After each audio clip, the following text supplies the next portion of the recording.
My name is Taze Piri, of course Matimba, alongside our sign language interpreter Chola Kauma, and later on we are going to have Jason Manda. We go straight into business that was considered on Friday, 7th November 2025. Yes, Taza, business commenced on Friday at 09 hours. Notice was taken at 09:02 hours that quorum not formed. Madam Speaker ordered the bells to be rung, house counted, and quorum having been formed, business commenced. And once business commenced, Madam Speaker recognized the presence in the public gallery of pupils and teachers from Leka School in the Lusaka district. Madam Speaker, on behalf of the National Assembly of Zambia, warmly welcomed the visitors to the National Assembly. After that announcement by Madam Speaker, the leader of government business in the House presented the business statement for the period 11th to 21st November 2025.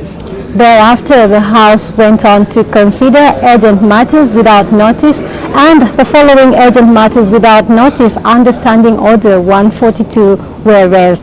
The first matter was raised by Mr. Edgar Singombe, who is the Dumozi Member of Parliament. His subject matter was on when the government would commence the collection of farmer contributions under the Farmer Input Support Program FISP to enable farmers access farming inputs.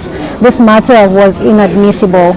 The second matter came from Mukushi South Member of Parliament, Mr. Davis Chisopa, on the subject matter on how much money the government would allocate to farmers who supplied maize to the Food Reserve Agency (FRA) in Mukushi South Parliamentary constituency. This matter was equally inadmissible. And the third matter came from Mr. Lufero Ngoma, who is Lumezi Member of Parliament. His subject matter was on the poor network connectivity in some areas of Lumezi Parliamentary constituency.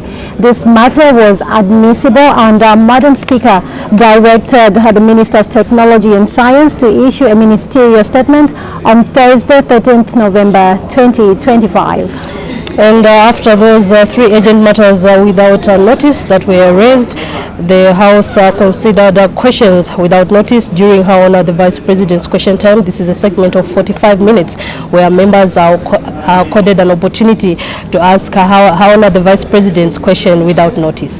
Yes, indeed, Matimba. And thereafter, the Minister of Infrastructure, Housing and Urban Development made a statement on the traffic congestion around 10 miles area on the Lusaka and Ndola dual carriageway under construction, and briefed the House on measures being implemented to ease traffic flow and progress made on the construction project. I must make mention that notice was taken at 11:01 hours, that quorum not formed. Mr. Second Deputy Speaker ordered the bells to be rung, house counted, and quorum having been formed, business resumed.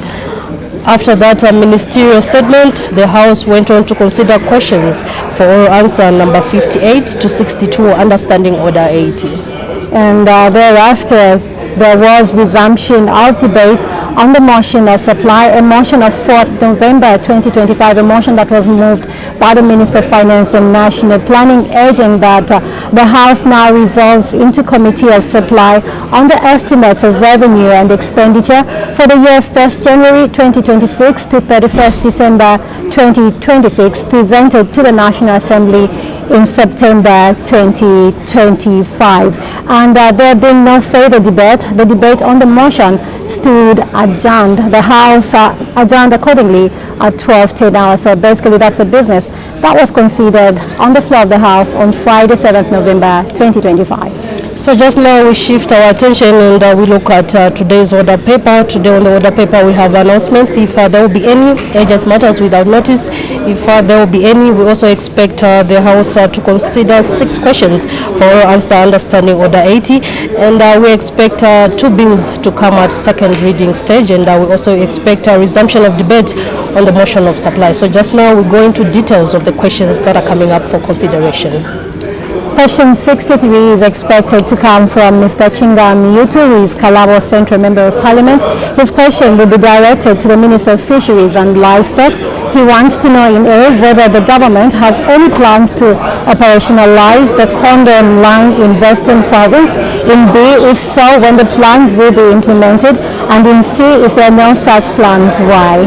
Question 64 will come from Kabwe Central Member of Parliament, Ms. Chrysosta Halwindi, and she will direct her question to the Minister of Health. She wants to find out a question in three parts. In part A, whether the government has any plans to upgrade the Kabwe Central Hospital in Kabwe District to a teaching hospital. In part B, she wants to find out if so, when the plans will be implemented, and in the last part of the question, she wants to find out if there are no such plans, why. We do expect Mr. Sunday Chanda, who is currently a Member of Parliament, to ask question 65. This question will be directed to the Minister of Infrastructure, Housing and Urban Development. He wants to know in A, whether the government has any plans to construct the following bridges in Kanchivia Parliamentary Constituency: across Muninkashi River to connect Lokomila and Mpolonge, across Litikila River to connect Chibwachewe Shufwamba wards, and across Muninkashi River in Macheleta area. In B, if so, when the plans will be implemented, and in C, what the estimated population of the catchment area of each location in are expected to benefit from the project. The next question, this is question 66, will come from Chairman of Member of Parliament, Mr. Yota Mutai Chalo. He will direct his question to the Minister of Energy. He wants to find out in part A, how many cases of vandalism and theft of ZESCO electricity infrastructure were recorded from January 2021 to July 2025 year by year. In part B of the question, the Member of Parliament for Chairman of wants to find out what are the cost implications of vandalism and theft was year by year. And in the last part of the question, he wants to find out what short-term and long-term measures are being taken to protect ZESCO infrastructure from vandalism and theft. And question 67 is expected to be asked by Mr. Lamek Hamwata, who is the Member of Parliament. His question will be directed to the Minister of Health. He wants to know in A, whether the government has any plans to construct an operating theatre at Pemba Mini Hospital in Pemba District. In B, if so, when the plans will be implemented, and in C, what the estimated cost of the project is, and in D, if there are no such plans, why. The last question on the order paper today, this is question 68, will come from Kalabo Central Member of Parliament, Mr. Chinga Miyutu, and he will direct his question to the Minister of Education. He wants to find out in part A, why the Examinations Council of Zambia charges for verifying examination results and certificates. In part B, whether the government has any plans to abolish the fees. And in the other part of the question, he wants to find out if so, when the plans will be implemented. And in the last part of his question, he wants to find out if there are no such plans, why. Yes, indeed. So those are the 6 questions for oral answer, understanding Order 80, that we expect the House to consider this afternoon. Thereafter, we do expect the House to consider 2 bills at second reading stage. The first one being the Zambia Institute of Procurement and Supply Bill, National Assembly Bill number 11 of 2025. Just now, as you can see on your screens, Madam Speaker's procession making its way into the chamber. We take you to the floor of the House. Keep watching Parliament Television. Members of Parliament, Madam Speaker.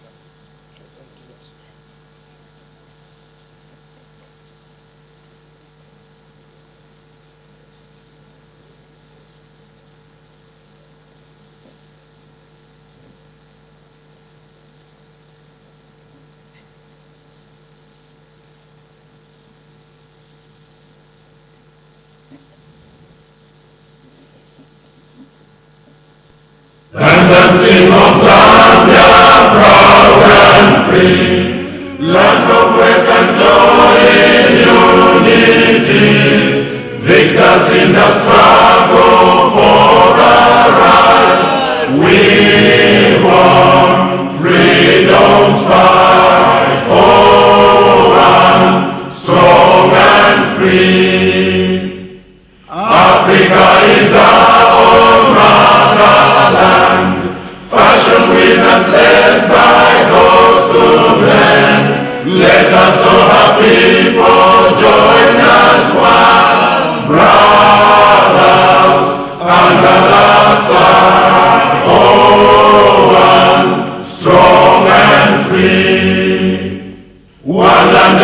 nation is our cry.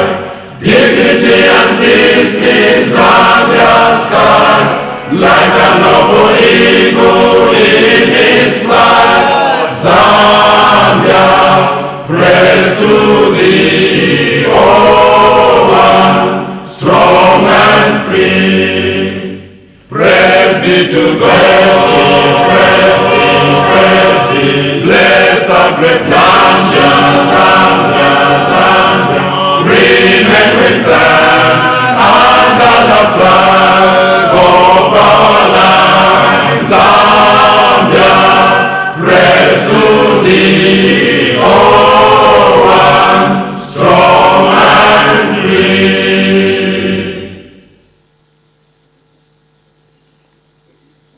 Prayer.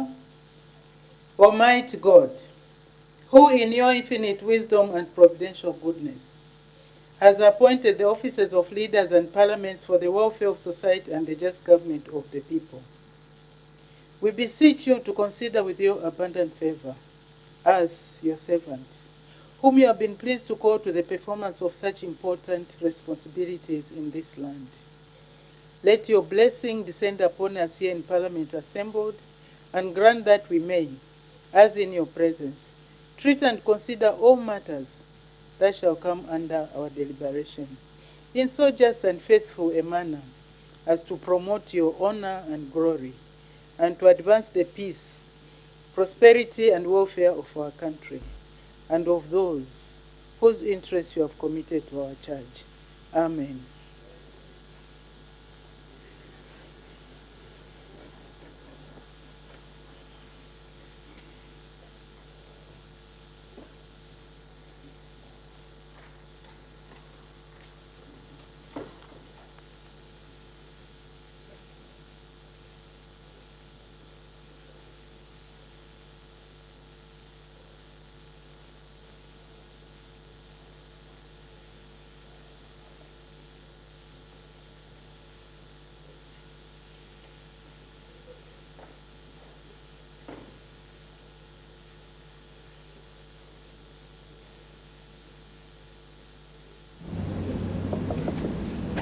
Good afternoon.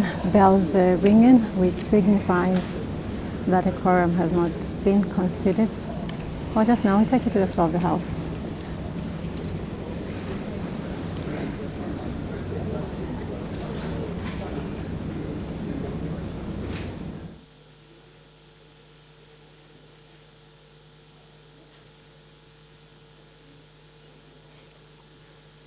Order, honorable members.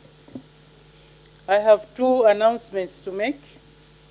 The first announcement is, honorable members, I wish to recognize the presence in the public gallery of pupils and teachers from Munenga Secondary School in Mazabuka district.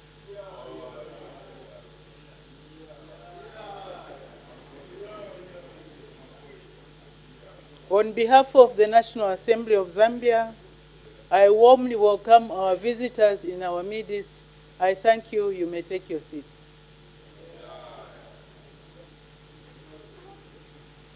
The second announcement, honorable members, is on the directive given to Mr. Davis Chisopa, Member of Parliament for Mukushi South, and Mr. Francis Kapyanga, Member of Parliament from Pika, to produce evidence and lay it on the floor of the House that power was being imported on behalf of ZESCO Limited. Honorable members, the House will recall that on Friday, 31st October 2025, during the Vice President's question time, Her Honor the Vice President was responding to a question asked by Mr. Davis Chisopa, Member of Parliament for Mukushi South constituency, as follows, and I quote, Madam Speaker, when the United Party for National Development, UPND, took over power from Patriotic Front, PF, it was left with 3,600 megawatts plus of power generation capacity. The total consumption capacity of power is about 2,400 megawatts. Madam Speaker, the people of Zambia have been subjected to load shedding. Saloons, barber shops, and welding machines have stopped working. So the Zambian people have been sent to abject poverty.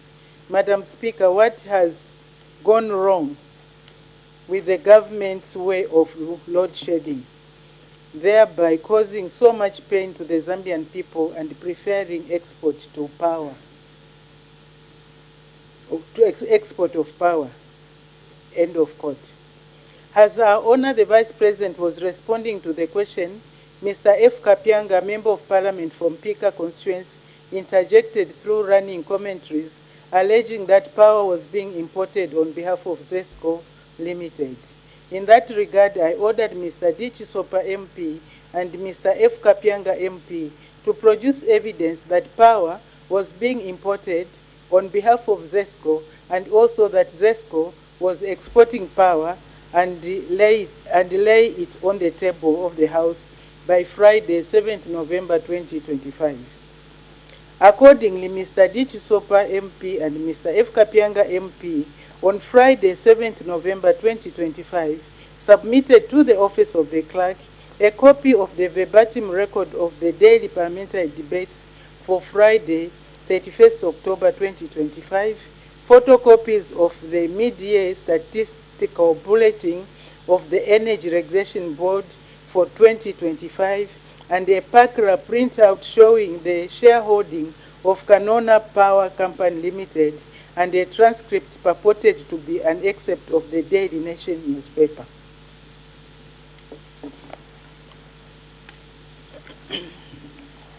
Honorable members, I wish once more to take this opportunity to address the issue relating to tabling of documents. Standing Order 144 and 146 of the National Assembly of Zambia, Standing Orders 2024, are instructive on the issue of tabling documents. Standing Order 144 provides as follows, and I quote, 144, tabling of documents. 1. A document is tabled in order to supply authoritative facts and information to the House to enable the members to effectively participate in debate. 2. A document may be tabled at any time, whether the House is in session or on recess. 3. Once a document is tabled, it becomes a permanent record of the House and accessible to both members and the public, end of quote. Further, Standing Order 146 provides for tabling of public documents by backbenchers as follows, and I quote, 146, tabling of documents, public documents by backbenchers. 1. A backbencher may table a public document provided it is an original document. I repeat, provided it is an original document. 2. A backbencher shall not table a copy of a public document unless the copy has been certified as a true copy of the original document by the relevant government ministry, department, or agency that has custody of the original document, end of quote.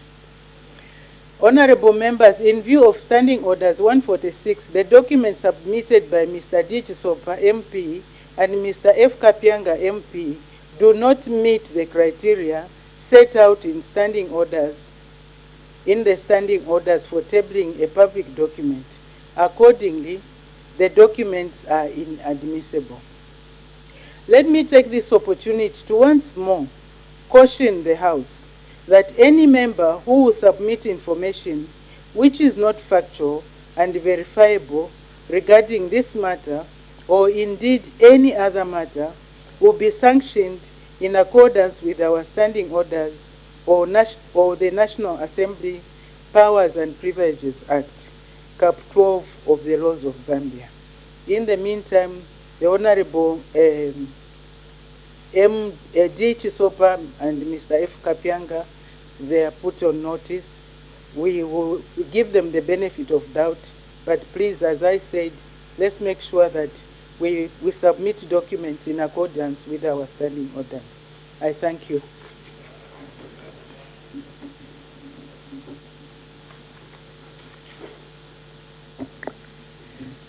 Urgent matters without notice. The Honorable Member for Kamfinsa. Madam Speaker, allow me once again to convey my gratitude to your office for the opportunity to direct an urgent matter to the Minister of Energy. And I note, Madam Speaker, that I can't see the Minister of Energy present. I direct it to the Leader of Government Business, who equally is not available. With your permission, Madam Speaker, I'll still proceed with the urgent matter as it concerns a very important observation, Madam Speaker, that is affecting the wheels of commerce. And this issue, Madam Speaker, is the issue of persistent shortage of fuel. Madam Speaker, your members of Parliament as well as citizens of our country have continued, Madam Speaker, to struggle to find a fuel service station that has got both petrol and diesel at the same time. And Madam Speaker, for the simple reason that the commodity called fuel is not being made available, obviously it affects the ability of people to transport goods and services. It also affects, Madam Speaker, many aspects of our economy.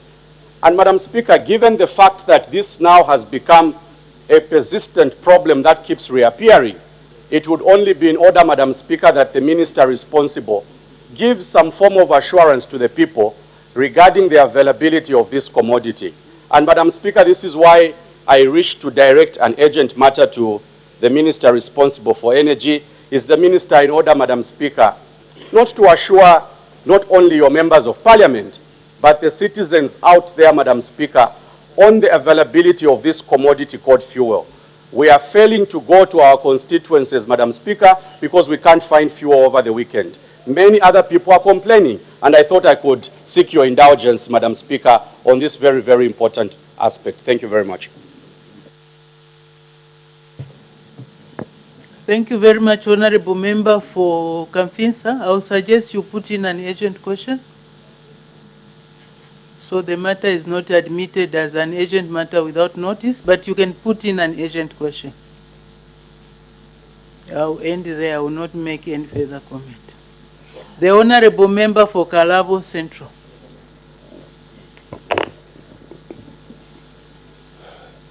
Thank you, Madam Speaker.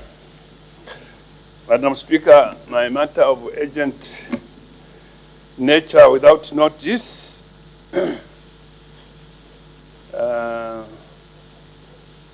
is directed to the Minister of Home Affairs and Security, that is not available. So I will proceed. Madam Speaker, Zambia this year makes 61 years of independence from 1964. 1964 was the end of Zambians being colonized. In that period, Madam Speaker, there were a lot of activities which Zambians were engaged, our parents, for us to achieve this independence which we are enjoying today. There were a lot of activities like the Cha-Cha-Cha campaign, where the youths of those days would put logs on the road, block. That is before 1964. 2021, Madam Your time Speaker, is running out. If you can wrap up quickly, Honorable. 31 seconds more. Thank you. The issue of Chingola, where the head of state, Madam Speaker, that day I wanted to define what a state is. The head of state of the Republic of Zambia. Order, sorry, Honorable Member for Kalabo Central. Maybe let me guide on that one, because we don't want to start speculating. The reason that members raise urgent matters without notice is when the government is not aware, so that they can do something about it. As we have seen from the press, from the television, we have seen that the government is aware. and this matter relates to the safety and security of the head of state. So my guidance to you, honorable members, and to everyone is that since the government is aware and they are taking steps in relation to the same matter, some people have been arrested and they are investigating. So let's leave it at that. It will be improper for us to start opening matters which are touching on state security. So it is advisable that we veer away from that, that discussion. That is my general guidance. Thank you. So that matter, sorry I had to curtail because we didn't want to open a Pandora's box. The Honorable Member for Luvasenche. Madam Speaker. Honorable Member for Luvasenche, just a moment. Honorable Member for Lunte, point of order on you. On the House. What's the point of order? Thank you so much, Madam Speaker.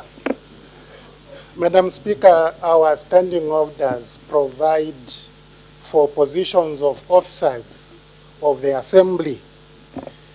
And normally, when the leader of government business is unavailable, you normally give us an announcement.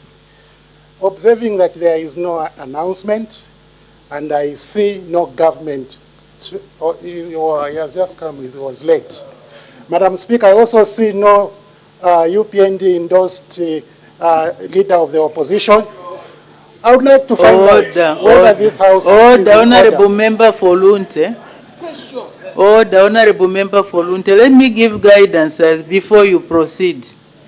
These are the same issues that we're talking about. When you make an allegation on the floor of the House, it must be factual and verifiable.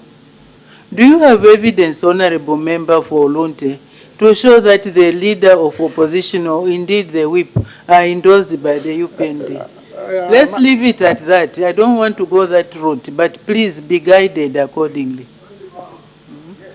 Thank you, Madam Speaker. Just raise your point of order. And whoever is saying, please, can we have order?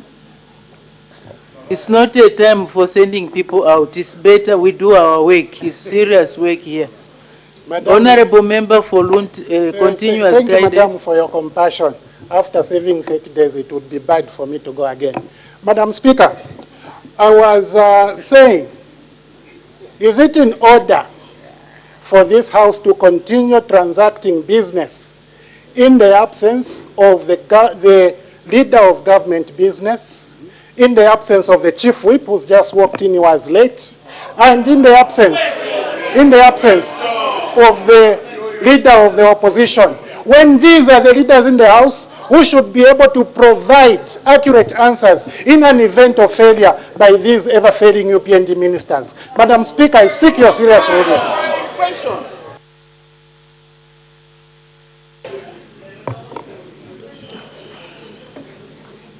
The honorable members, I'm not part of the end. The last part that you mentioned, I didn't hear that. So let's talk about the issue that you raised, which is important. I have no information as to where the leader of government business is, or indeed, in her absence, who is acting leader of government business. On the same vein, I know the leader of opposition is unwell, he's taken some days off, he's sick. But as for the whip, I have no idea, I have not been notified. But not the government whip was here. Even when I was walking in, I saw him, he was here. Yes.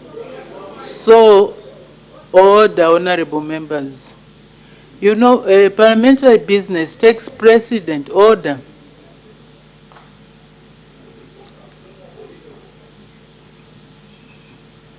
Parliamentary business takes precedence over anything else. I know we have used our discretion to allow members to go and do one or two things, but now it appears that it's a tendency for members to leave, abandon parliamentary work and go and do other things. But the fact that there is no leader of government business in the House and no information has been sent as to why we don't even have an acting leader of government business in the House, I'm also taken aback, because we can't continue working like this. We can't function like this as an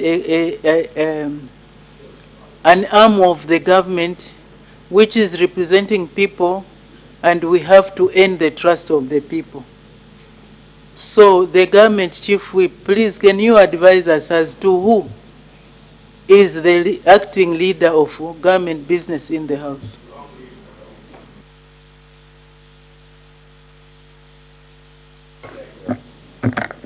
Thank you, Madam Speaker. I honor the Vice President is on our way here. But for now, we can have Honorable Mirupi to be leader of government business.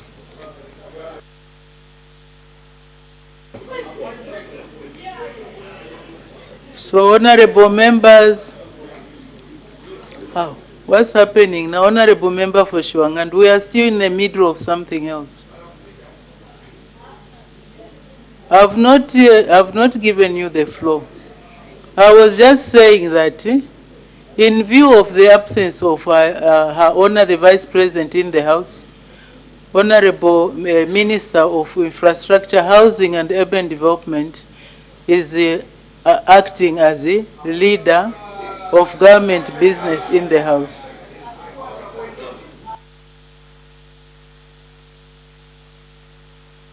Honorable Member for Shwangandu. Thank you so much, Madam Speaker. Madam Speaker, it's procedural, and we acknowledge the challenge that you have shared with the House, that there's a procedure that is followed from the executive communicating with your office, Madam Speaker. So you have guided, but unfortunately, the government whip, the office I've served before, has got no mandate to appoint someone to act on behalf of the leader of government. Was in order to give himself and apportion himself portfolio functions he hasn't got. We seek your serious ruling, Madam Speaker. Like you have said, we need to be serious with the way we conduct business in this August House. I think it was fairer guidance, Madam Speaker, on this matter. What he has done. Order, honorable members. We are just getting entangled like this. We have a lot of work before us. The Honorable Government Chief Whip did not appoint. I was asking, Honorable Government Chief Whip, can you inform us as to who the acting leader of government business in the House is? So what the Government Chief Whip was doing was merely informing me of who the government leader acting. I think let's make progress, honorable members. Let's make progress. But thank you. The honorable member for Lubanseshi may proceed. Madam Speaker, thank you so much for permitting the people of Lubanseshi constituency to raise urgent matter. And this matter is directed to the Minister of Agriculture. And in his absence, I will direct this matter to the acting leader of government business. Madam Speaker, information is really critical and vital. Issue of farmers, Madam Speaker, in our Bemba language we say, apakomaira nondonish paliuburema. And it further say, insala nindi menwa temporary yo. Rain season has started, and farmers are waiting to be paid. Therefore, Madam Honorable Member, you use some language which you need to say in English so that we can all be on the same page. Thank you so much, Madam. When I say apakomaira nondo spalubulema, and I went further to say insarani ndiminwa temporary, meaning that people can always talk about where there is a problem so that a solution can be found. And when you talk about the issue of insarani temporary, it means that it's important to have food rather than not to have. In this case, Madam Speaker, the people of Rubansenshi from Shimumbi, Luena, Kaseya, Luingu, as in Maiteneke, and other surrounding areas. As we are speaking right now, they are camped at National Bank, waiting to be paid, based on the announcement by the government through the minister last week that the money will be paid to the farmers, where 2 billion was released. And people were so happy because they have faith in the government. Now, they want to know, they have been calling me to say, Honorable Member of Parliament for Wansenshi, the money has been released according to the information that the Minister of Agriculture shared to the nation. And here we have come at the bank and there is no money. Is it that the bank is the one which is holding the money, or who has holding that money? This is the question that I'm failing to answer to those people. Therefore, it's important that the power that be can able to give this information to the farmers so that they know who is holding the money and when they will be paid. I submit, Madam Speaker. Thank you very much, Honorable Member for Luvasenshi. It's not hot, it's cold, Honorable Member for Shiwangando. It's not hot, it's cool. You were saying, Nai Kava. You were saying, no, it's not hot, it's cool, very cool. No.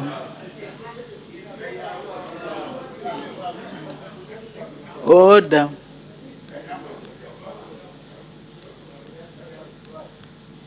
Order, honorable members. Was it not on Friday that we were here in this house when the Honorable Minister of Agriculture announced that the arrangements were being made to release about $2 billion or 2 billion kwacha or 5 billion, actually 5 billion kwacha. So it was only Friday.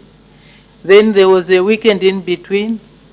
Then we had yesterday, Monday, today is Tuesday.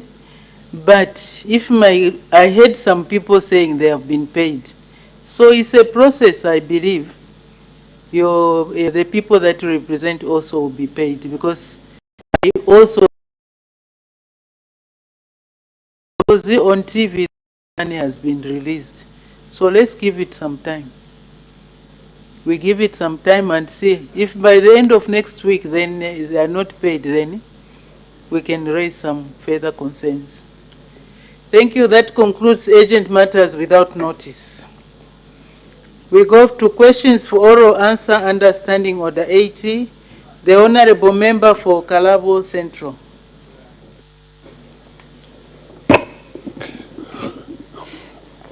Thank you, Madam Speaker. Question number 63. The Honorable Minister of Fisheries and Livestock. Thank you, Madam Speaker. Question from Honorable Miyutu, Kalabo Central. 3 questions.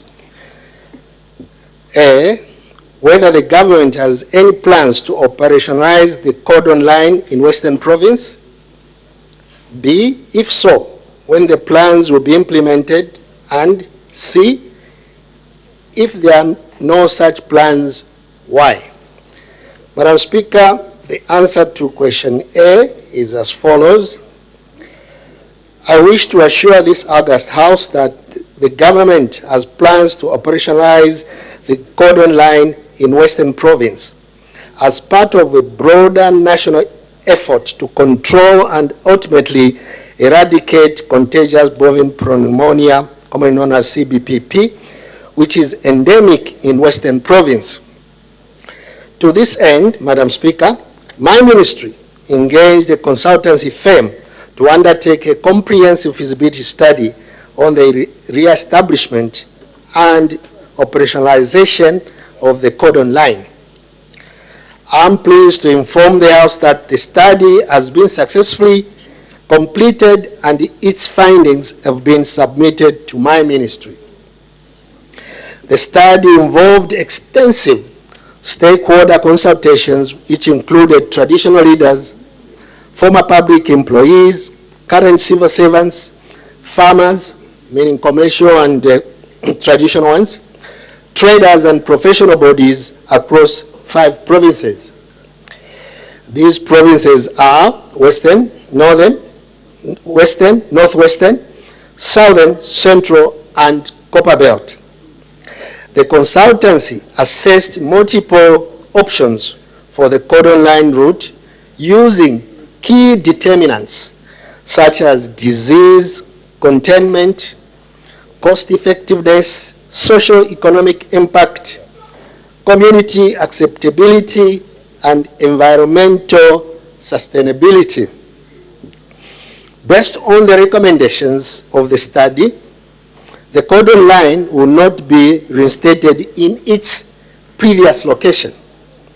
Instead, it will be established along a more strategic and environmentally sustainable route, that is, the Zambezi-Lungwebungu-Duntembwe border corridor, with sentinel surveillance along the Angola border. This will encompass a buffer zone of 69,691 kilometers square, with a perimeter of 1,307 kilometers, and that will hold a cattle capacity of up to 800,000 cattle.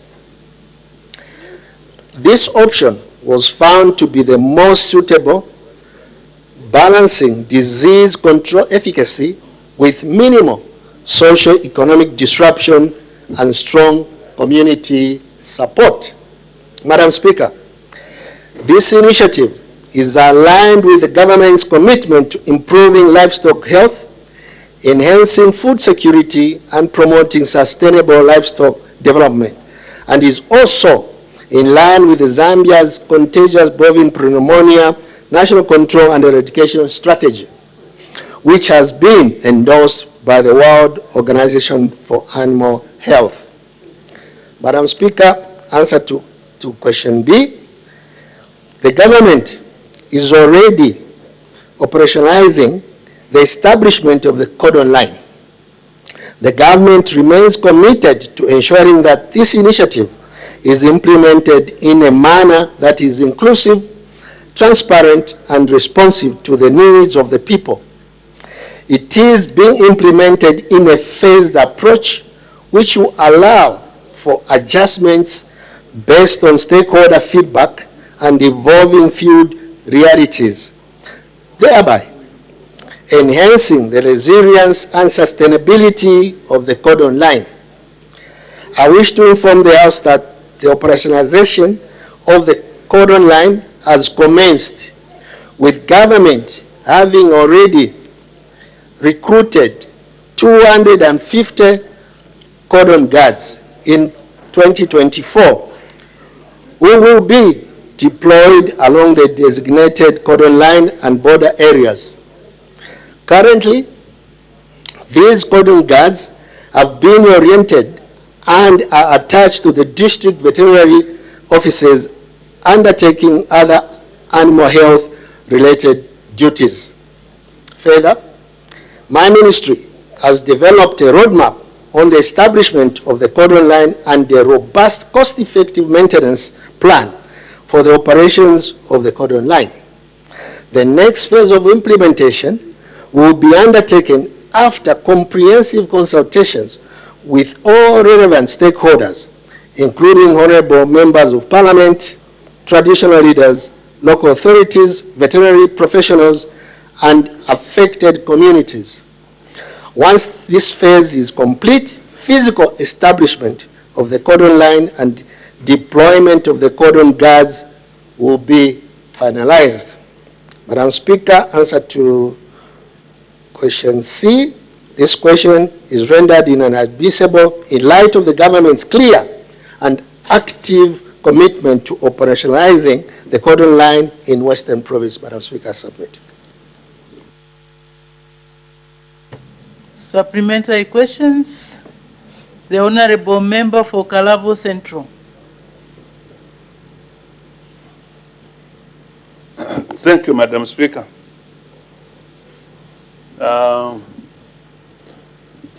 Thank you, Honorable Minister.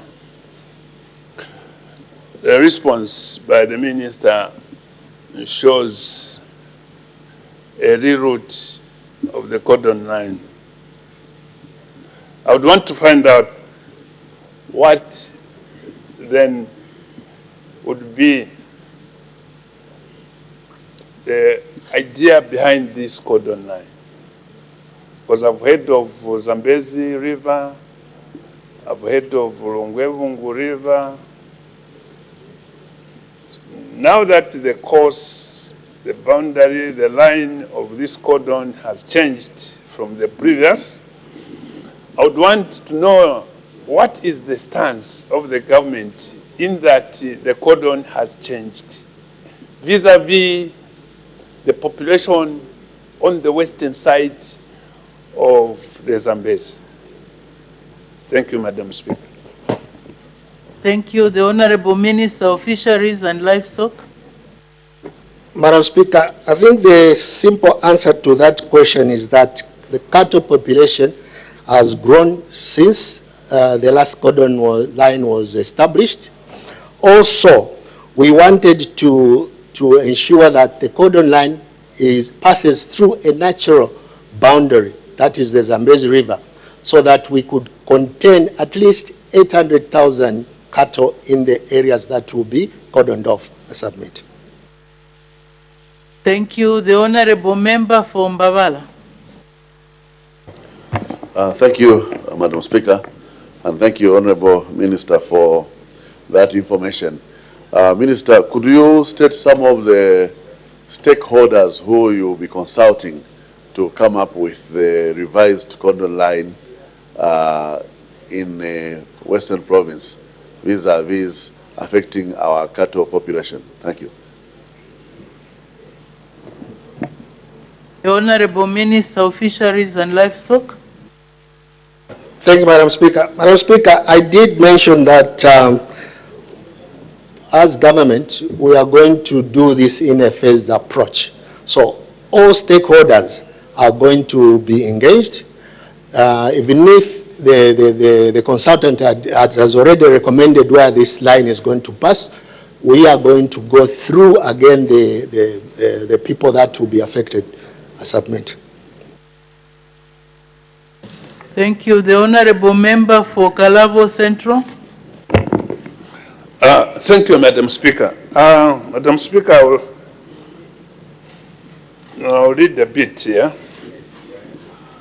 The cordon line in western Zambia was a 400-kilometer bumped wire fence constructed along the Angolan border, specifically within the Shangobo district during the 1970s. Its primary purpose, the primary purpose of this cordon line, was to control the cross-border movement of cattle to prevent the spread of animal diseases like the contagious bovine crural pneumonia. Now, Madam Speaker, this is the purpose of this cordon line. So this passes along the boundary between Zambia and Angola. So the interest, Madam Speaker, of this cordon line was the cattle in the Zambian country. Honorable Minister, the interest was not anywhere but placed on the animals, the cattle stock in the Zambian country republic. Now, you're bound that. Order, honorable members, we need to follow the questions. If there is any consultations that need to be done, please, you can quietly step outside, do your consultations. When you are done, then you can come. Because I want us to listen to the question, and I also want to listen to the answer. That's the only way that I can give proper guidance. Now, when there's a lot of talking, I'm distracted, because I would also want to hear what you are saying. May the Honorable Member for Kalabo Central continue. Thank you, Madam Speaker. Madam Speaker, we want to be put in a clear position because the response of the Minister contain the word buffer zone. So, Madam Speaker, that's where I'm feeling very uncomfortable, especially the western side of the Zambezi. So here, Honorable Minister, are you telling us that your interest is on the eastern side of the Zambezi or the western side of the Zambezi, which is leading to the border of Zambia and Angola? Which one is your interest point? Thank you, Madam Speaker. Thank you. The Honorable Minister of Fisheries and Livestock. Madam Speaker, our interests are both sides. Madam Speaker, I did mention that there will be sentinel surveillance along the Angolan border. That is why we established this buffer. The Honourable Member of Parliament for Kalabo is aware that there is no cattle movement at present from Western Province coming, say, into Lusaka. It is banned. So we are trying to use a natural boundary, which is the Zambezi River, so that we can contain the disease on the western side of the Zambezi, as well as watch on the Angolan border. Those are the things that I've said. Submit. I can see the Honorable Member for Kalabo Central is even more confused than. I don't want to issue a point of order. I don't know how you can help me, because the Honorable Minister here. Honorable Member for Kalabo, just repeat the question. Just repeat the question. Take a deep breath. And just ask the question. Madam Speaker, we are human beings, eh? We people on the western side of Zambezi, we are human beings. We are human beings like those on the eastern side, Honorable Minister. We need to live. We need to live. No, sorry. Order. We need to live. Order, take some time. Order. Honorable members. Order. I know some issues can be very painful, but what is important is we are leaders. We need to take control of our emotions. So let's ask questions with the just nicely ask questions and we get the answer. If for any reason we are not satisfied, that's why we have processes. So the Honorable Member for Kalabo Central, please ask your question now, as I'm now your lawyer, remember. Thank you, Madam Speaker. For sure, the Honorable Madam Speaker was my counsel, so I really can take your counsel seriously. Thank you. Before you proceed, my son, you know, having too many relatives is too much. My Honorable Member for Mandevu wants to raise a point of order. What's the point of order? Thank you so much, Madam Speaker, for this opportunity to raise a point of order on the Member of Parliament of Kalabo Central. Before you asked him to sit, as he was making his submissions, Madam Speaker, he was pointing at you before crying. He was pointing at you, Madam Speaker, like that, before he sat down to cry. Was he in order to point at you like this, Madam Speaker? I need your serious story. I believe the Honorable Member for Kalabo Central was just appealing to me that he has got this issue which needs to be clarified. I know the finger from the Honorable Member for Kalabo would not do me any harm. So I trust him. He's been my client, so I know him better. May the Honorable Member for Kalabo Central continue.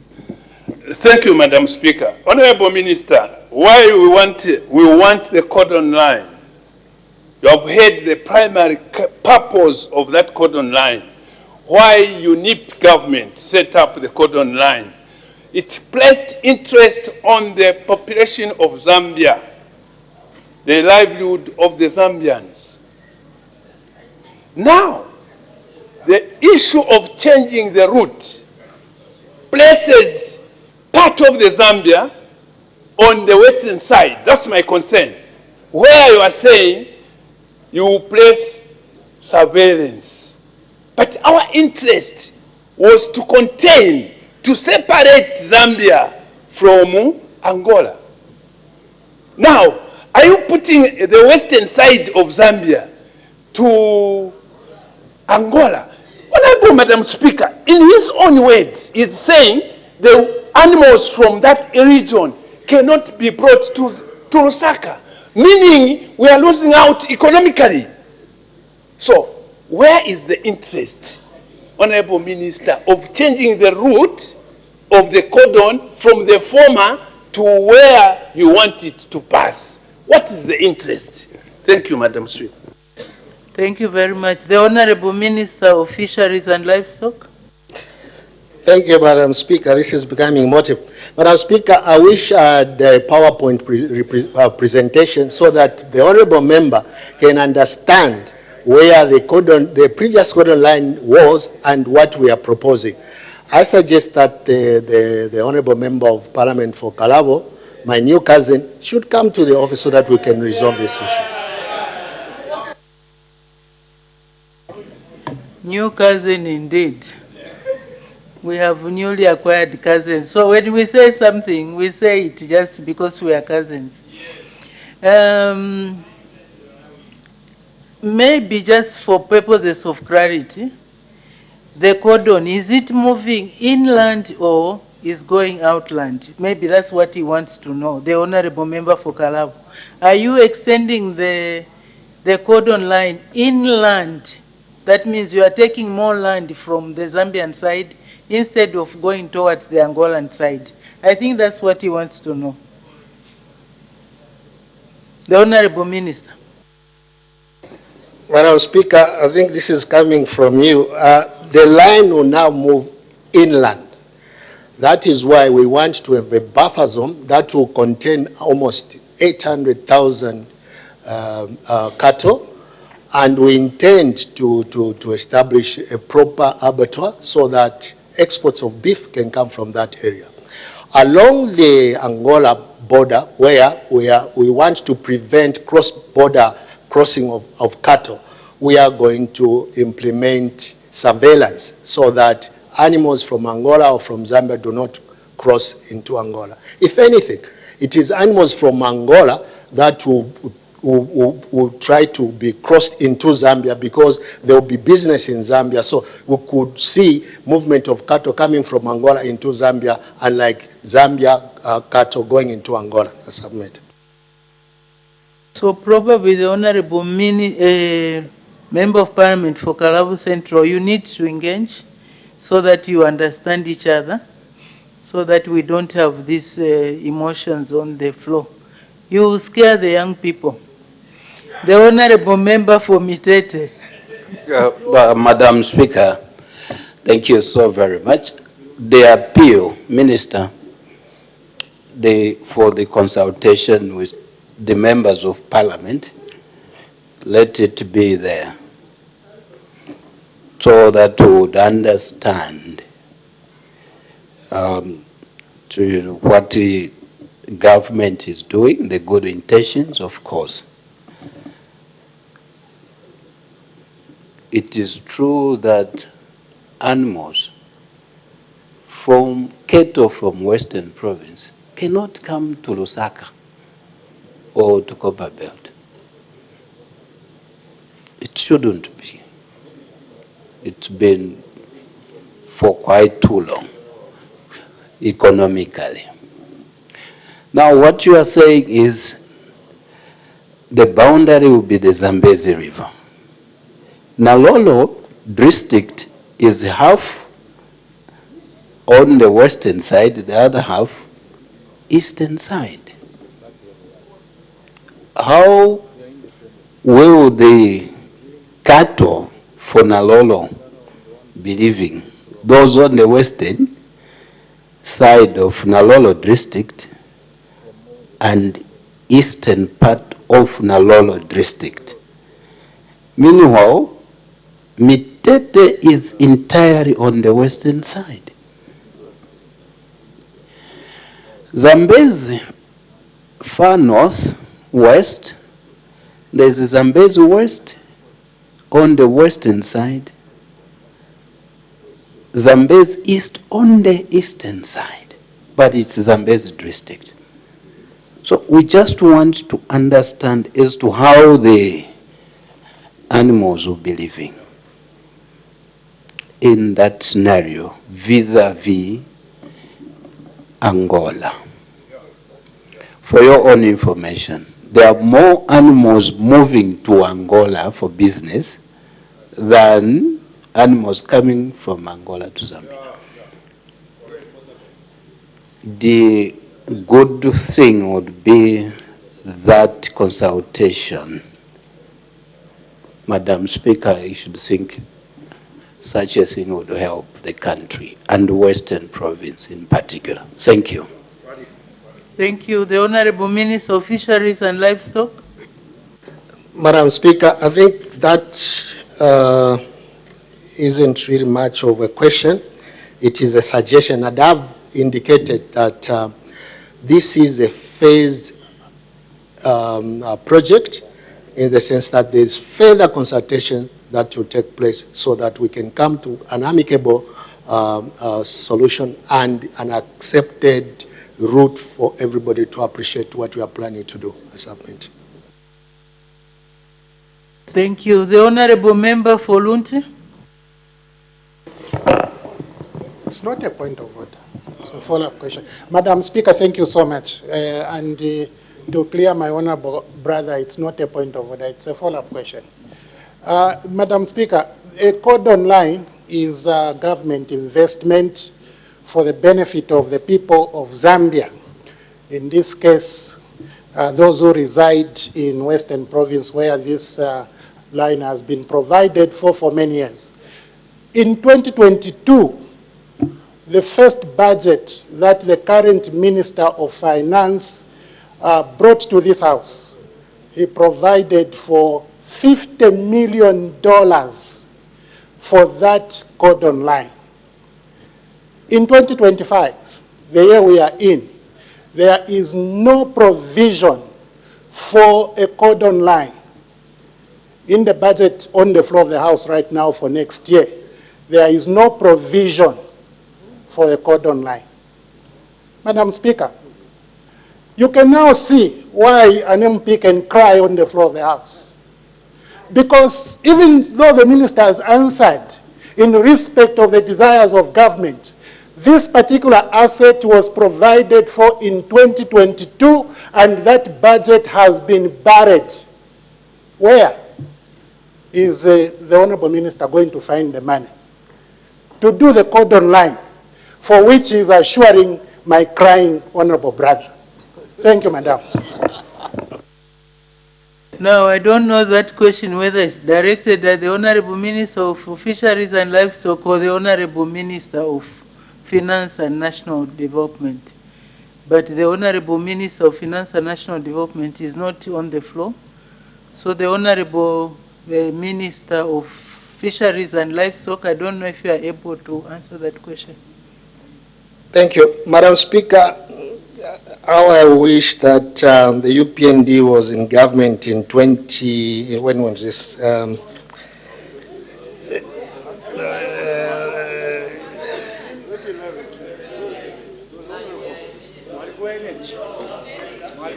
Can you protect me, Madam Speaker?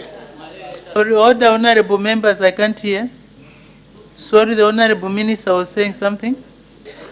I was saying I wish our government was in power 50, 60 years ago. These issues were not going to be here. Madam Speaker, part of the money that was approved was used for the recruitment of the 250 cordon guards as well as pay for the consultants. The money is there for further consultation. That is what I'm saying. I didn't put any timeline that this cordon line will be effected on such and such a month. No, I didn't say that, because we are still doing further consultation so that we can come up with an amicable solution to this problem. I submit. Thank you very much. We want to push Honorable Member for Nalolo. Let's indication, but I'll give you the floor. What's the question? Thank you very much, Madam Speaker. Madam Speaker, I brought this question 2 or 3 years ago, similar question that the Honorable Member for Kalabo Central has brought, and it's a source of concern. I just want to understand from the Minister of Livestock, what is the time frame for your proposed consultation? Because the issue of disease control in Western Province is a problem because of the absence of this cordon line, and the districts Kalabo, Sikongo, Mitete, Nalolo, Shangombo, Sioma, Senanga are deeply affected with this. Could you assist us with the timeline of the consultation, considering that this matter has been before this House for over 2 years now? Madam Speaker, thank you. Thank you. The Honorable Minister of Fisheries and Livestock. Madam Speaker, I can estimate that we should be able to finish all the consultations next year and implement this cordon line. I submit. Thank you. The last question now. We need to make a move. The Honorable Member for Lukulu East. Thank you, Madam Speaker. When I arrived in the National Assembly in 2008, as a matter of fact, I found this very question on the floor of the House there. And the Honorable Milupi was seated somewhere there. Now, that's more than 12, 15 years ago. And the discussion was on the cordon line. So, Honorable Minister, now that I've provided additional information that this has been outstanding for so many years, would you like to fast-track these consultations to earlier than next year? The Honorable Minister of Fisheries and Livestock. Leading question. Madam Speaker, there's only 2 months remaining this year. I don't think we'll be able to conclude with consultation within these 2 months. Give us the benefit of a doubt that we are quite serious and we want to implement this so that Western Province can also benefit in the beef export so that the economy can grow like it was before. I submit. Thank you. With that, we make progress. Next question, the Honorable, to be asked by for Honorable Member for Kabwe Central, to be asked by the Honorable Member for Mangango by prior arrangement. Thank you, Madam Speaker. Question number 64. The Honorable Minister of Health. Thank you, Madam Speaker. Madam Karindi, Kabwe Central, would like to find out from the Minister of Health, in A, whether the government has any plans to upgrade Kabwe Central Hospital in Kabwe District to a teaching hospital. In B, if so, when the plans will be implemented. And in C, if there are no such plans, why?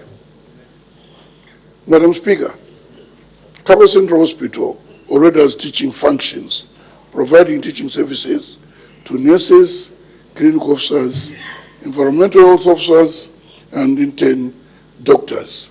It is also offering specialized training programs in the fields such as internal medicine, surgery, obstetric, and gynecology. In B, the facility is already offering teaching services. Madam Speaker, it must be noted that mere teaching is different from establishment of a university teaching hospital. Therefore, question B and C fall off. I thank you. Thank you very much. Supplementary questions? The Honorable Member for Mangango. Thank you so much, Madam Speaker. Yes, it has teaching functions and so, but it's not yet a teaching hospital. So when do you intend to turn it really into a university teaching hospital in Central Province, especially that it's the capital city? I mean, it's the provincial headquarters of Central Province. I submit, Madam Speaker. Thank you. The Honorable Minister of Health. Madam Speaker, for an institution or hospital to be established as a university teaching hospital, it must be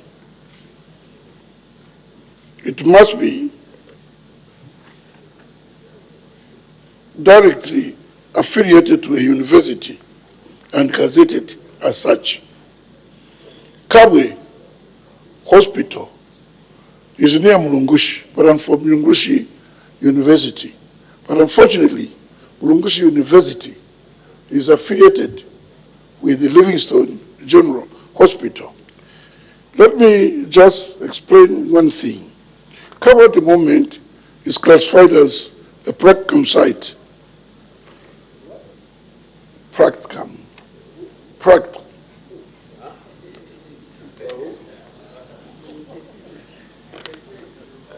For the university to be established, it must be affiliated to university and gazetted, and also it must have a number of professors, and also it must have pathology laboratory, radiology capacity, and also it must have experts, and also the volume of patients, which should be around 800,000.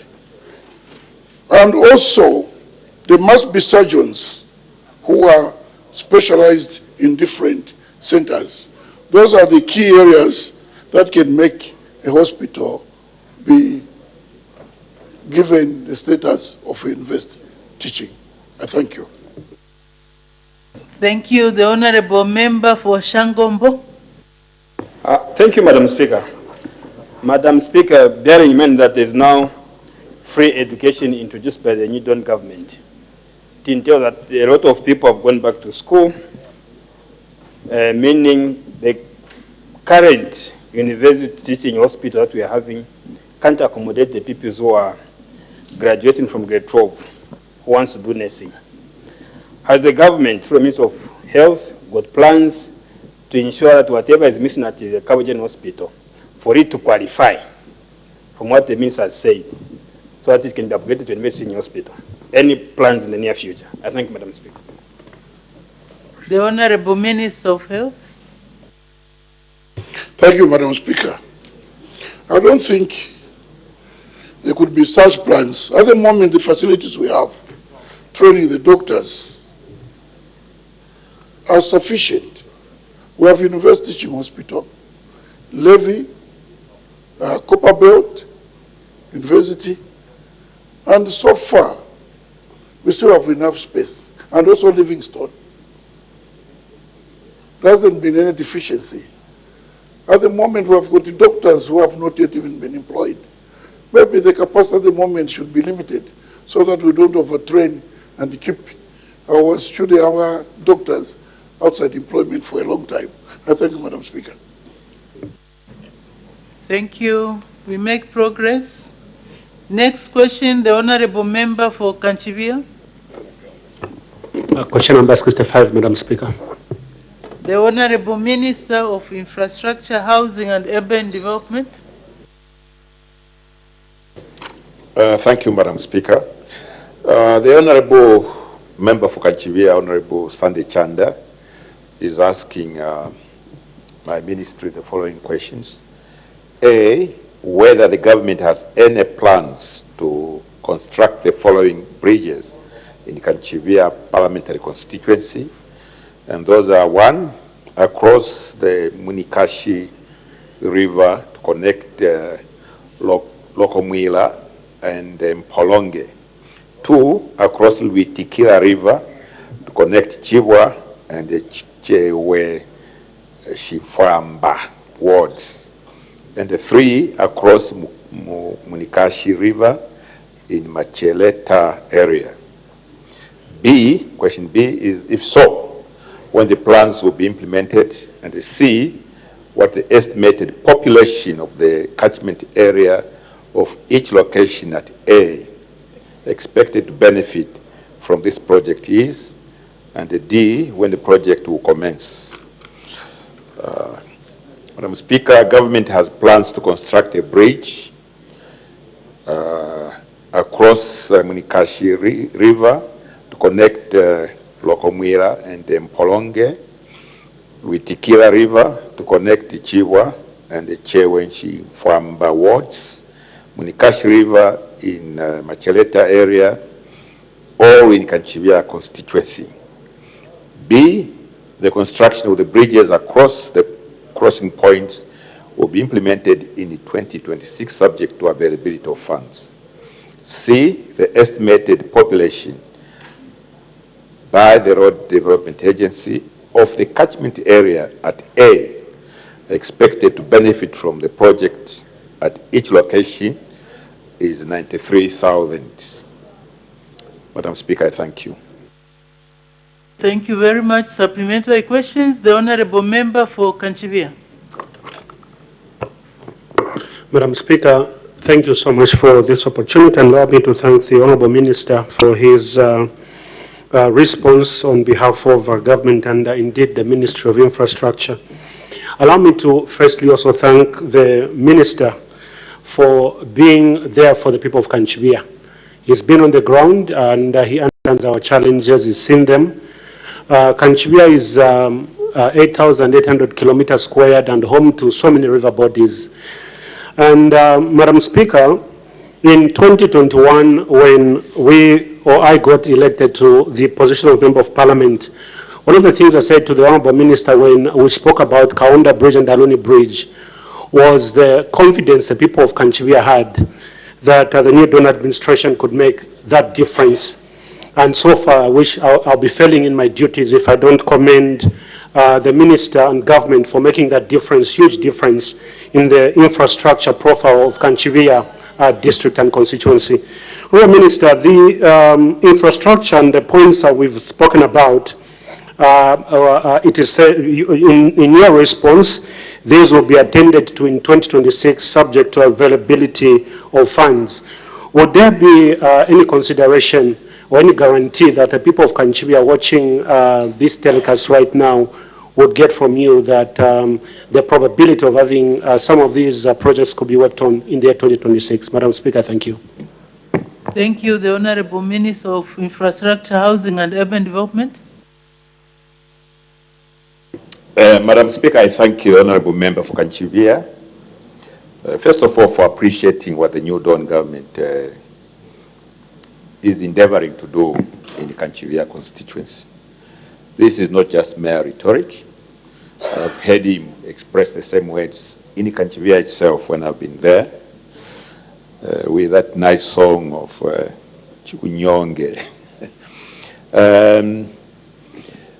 I think government also appreciates his appreciation, because sometimes things get done, and the things for which, the people for which the things are being done, sometimes they don't express appreciation. But in his case, on behalf of his constituents, he does that.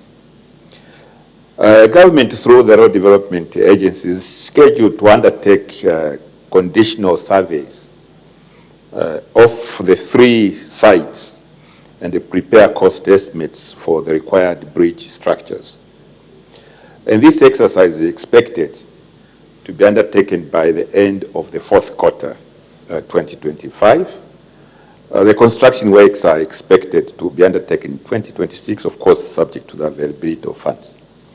So a question, Madam Speaker, might arise that 4th quarter is now. Okay, I can assure the Honourable Member that we are fully aware of that. In fact, assessment of crossing points is best undertaken during the rain season. And that's why there is commitment that within December, those assessments at the various crossing points which he has mentioned will be undertaken. And thereafter, it's a question of ensuring that there are funds available and some work will be undertaken. I think in the past, the Honourable Member knows that when I have made this commitment, there is always a follow-up towards that commitment. So he can assure his constituents in Kanchiwia that it is the intention of government to carry through on these commitments. Thank you, Madam Speaker. Thank you. The Honourable Member for Kanchiwia.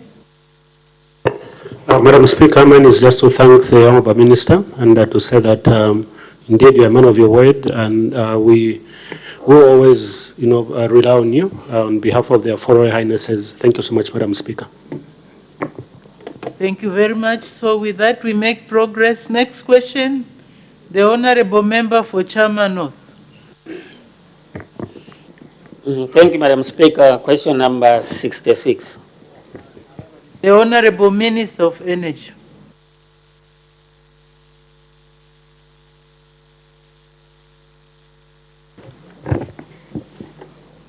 Thank you, Madam Speaker. The Honourable Member, Honourable Yotam Mutayachalo, Member of Parliament for Chama North Parliamentary Constituency, is asking the Minister of Energy a question in three parts. A, how many cases of vandalism and theft of ZESCO electricity infrastructure were recorded from January 2021 to July 2025, year by year? What is the cost of the vandalism and theft in A was year by year? What short-term and long-term measures are being taken to protect ZESCO infrastructure from vandalism and theft? Madam Speaker, our response is as follows. The following cases, that is in A, question A, the following cases of vandalism and theft of ZESCO electricity infrastructure were recorded from January 2021 to July 2025. 2021, 923. 2022, 1,141. 2023, 1,456. 2024, 2,478.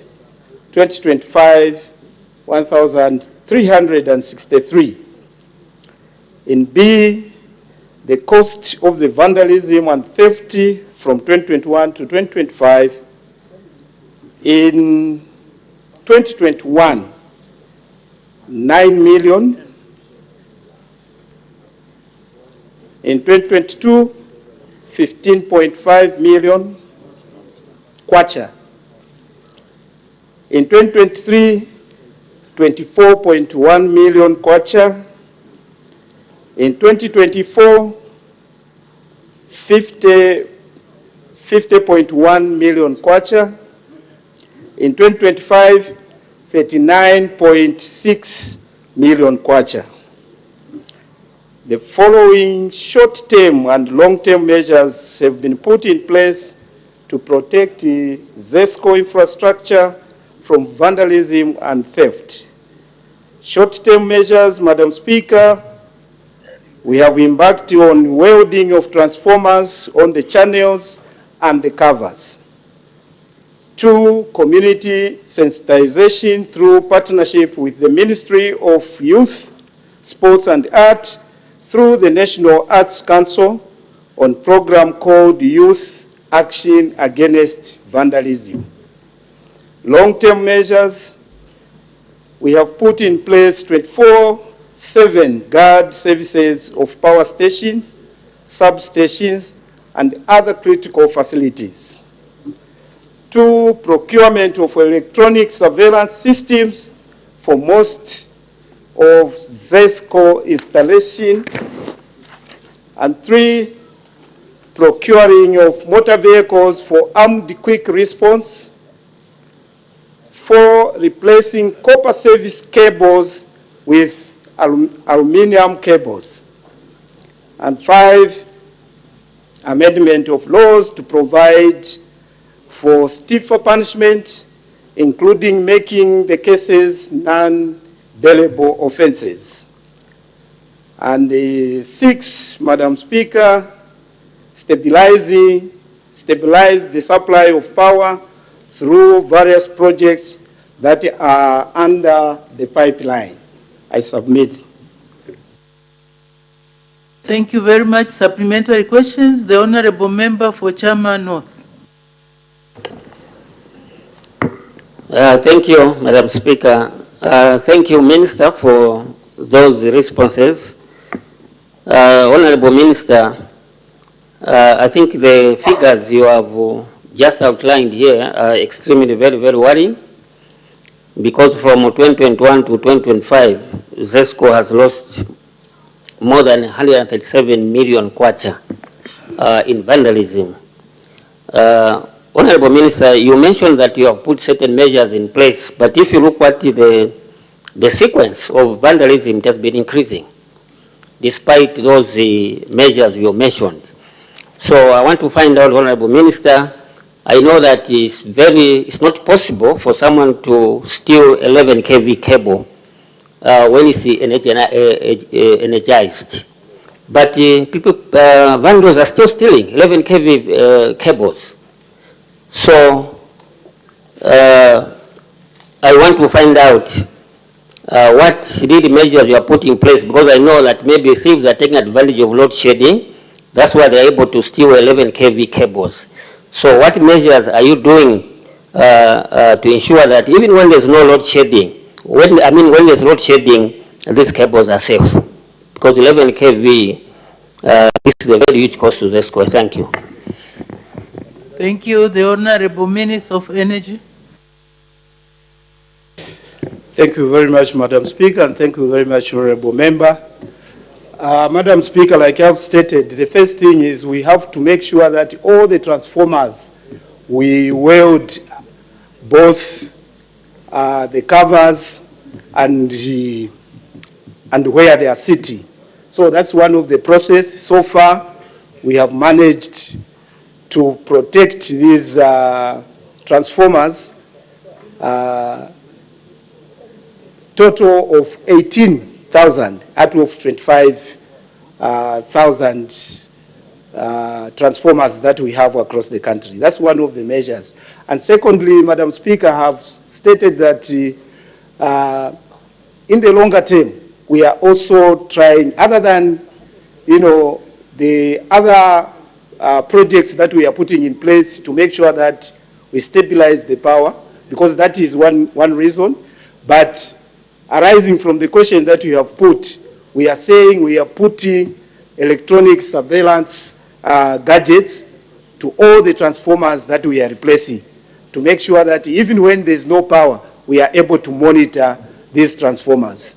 I thank you, Madam Speaker. Thank you. The Honorable Member for Ron. Madam Speaker, I want to sincerely thank you for the opportunity to ask a follow-up question to my Honorable Minister of Energy.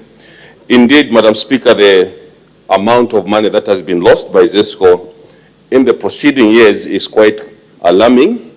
And it's not only the loss on ZESCO, Honorable Minister, but it's a very big inconvenience to the public out there who are actually affected when such vandals happen. Amongst the measures that you have outlined, including considering these cases to be non-bailable, Honorable Minister, these things, especially the cables, today in Wansha where I stay, 22 hours, 23 hours, they are able to cut the service cable, you just hear boom, boom, it's gone. Now, when you look at this, Honorable Minister, amongst the measures that you have outlined, that you are taking as a company, they are quite attractive. But I thought, Honorable Minister, if you had looked at suffocating the market where these things are being taken, maybe it will help the company to drastically reduce these vandals. If you looked at where these vendors are taking these items, where they are selling them, so that maybe once you cut off the market, then I believe, Honorable Minister, the measures that you have embarked on will be actually be aided by suffocating the market where these people take these vandalized items from ZESCO. I thank you, Madam Speaker. Thank you. The Honorable Minister of Energy. Thank you very much, Madam Speaker. Thank you very much, Honorable Member. Madam Speaker, indeed, other than the interventions or measures that I have just mentioned, one of the issues also we are trying to analyze and review is the mechanism of selling these scrap, materials in relation to the markets where these materials are being sold.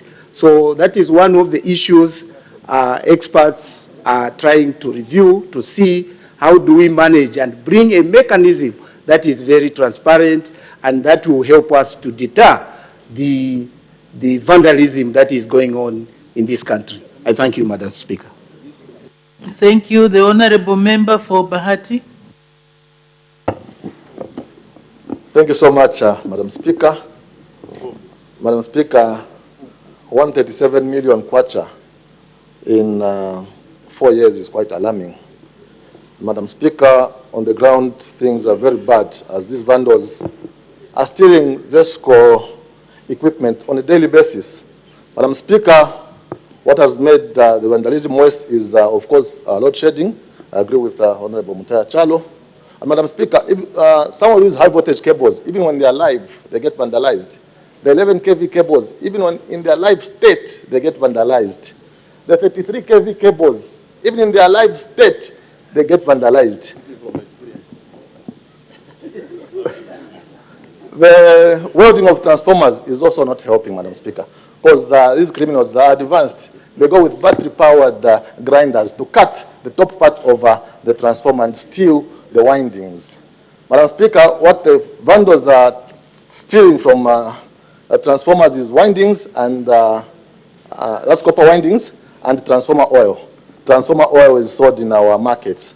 And the copper winding, Madam Speaker, which is predominantly copper, is sold to scrap metal dealers.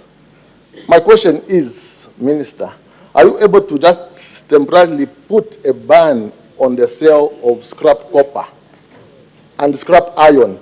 Because these vandals are even dismembering the ZESCO towers. Those are high transmission towers, and this can lead to a nationwide blackout. So are you able to suspend the business of scrap copper and scrap iron as a short-term measure? Madam Speaker, I thank you.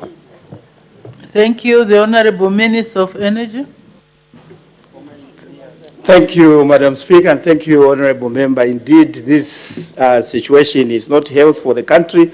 But, Madam Speaker, like I've stated, that these are the few things we are trying to look at as we are trying to analyze and review the mechanism of, the market, the sale of these scrap metals. We are trying to study and analyze so that we can find better interventions that will help us to deter the vandalism that is affecting the supply of our power and bringing a lot of costs on ZESCO. This is issues that we are going to address in the shortest possible time. I thank you, Madam Speaker. Thank you. The Honorable Member for Chairman North. Thank you, Madam Speaker. Honorable Minister, I'm alive to the fact that most of these vandals are people who understand the ZESCO system very well, so they know how to strike. Now, I know that most of these parastatal companies they have been employing workers on a casual basis, temporal basis. For example, someone will be working for ZESCO for 7 years also as a casual employee, and then later they are laid off after working for more than 10 years. And you find that some of these people, because they understand the system, they may be involved in the same vice. Because they are frustrated after serving for so many years in the company.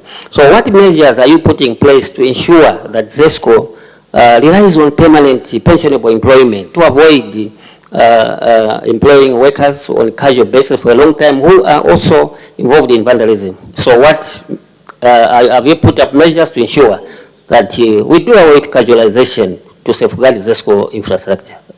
Thank you. The Honorable Minister of Energy. Thank you, Madam Speaker, and thank you, Honorable Member. Indeed, most of the people who are employed on contract basis, and sometimes contractors employing people just for a short period, and they are not employed permanently to ZESCO, are some of the people who understand the system, how it works. But, Madam Speaker, a thief is a thief. So this government, what is doing is to make sure that we bring measures that deter theft. That's what we need to do. Issues of saying that we need to maintain them, we need to employ them, it does not really answer the issue of vandalism that we are talking about. What we need to do is to make sure that these measures that we have mentioned, both in the short and long term, have to be implemented, and we will be able to curb this vandalism that is affecting us as a country. I thank you. Thank you. The Honorable Member for Lukasha. Madam Speaker, I'm very grateful for the opportunity to ask the Minister a question. Minister, I know that ZESCO has its own police. I noticed that in the measures that you stated are being undertaken, you haven't included the role of the ZESCO police. I just want to find out, does this police wing still exist in ZESCO? And if it does, why haven't you extended it to community policing to ensure that we stem this kind of thefts? Thank you, Madam Speaker. Thank you. The Honorable Minister of Energy. Thank you, Madam Speaker, and thank you, Honorable Member. Madam Speaker, in my submission, I did state that we have put security people to guard our substations, and other facilities that makes what we are calling ZESCO. So the issue of police, ZESCO police, is still on, and these are the people who are helping us to guard some of these facilities that we have in ZESCO. But on top of that, that's why we have put other measures like the electronic surveillance facilities to be put in place to help safeguard our facilities. I thank you, Madam Speaker. Thank you. We make progress. The next question, the Honorable Member for Pemba.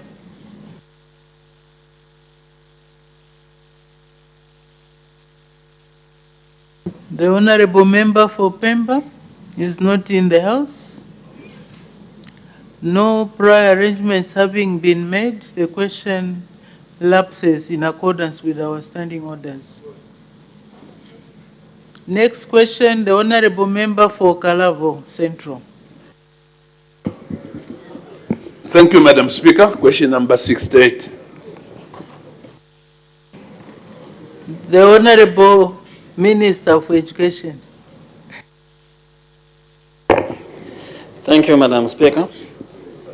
Mr. Miotu of Kalavo Central asks the Minister of Education A, why the Examination Council of Zambia charges for verifying examinations results and certificates. B, whether the government has any plans to abolish the fees. C, if so, when the plans will be implemented. And D, if there are no such plans, why?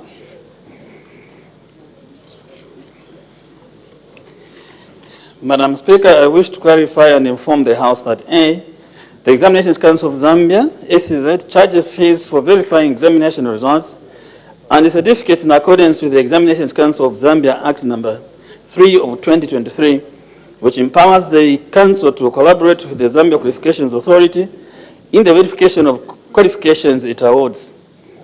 The Act further provides that the Council may raise funds through fees, grants, or donations. Madam Speaker, the verification fee is therefore lawful and necessary to cover administrative costs associated with validating records, retrieving archived data, and confirming the authenticity of certificates, particularly for institutions both locally and abroad. This measure allows the Council to sustain an efficient and credible examination record system without placing an additional burden on the National Treasury. B, Madam Speaker, the government currently has no plan to abolish the verification fees charged by the ECZ. C, consequently, this part of the question does not arise.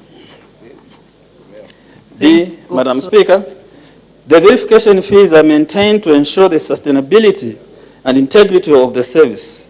The ECZ has developed an ICT-based verification platform that provides quick, reliable, and secure access to its examination database. To maintain the functionality and security of this system, the Council must continually invest in upgrades, maintenance, and administrative support.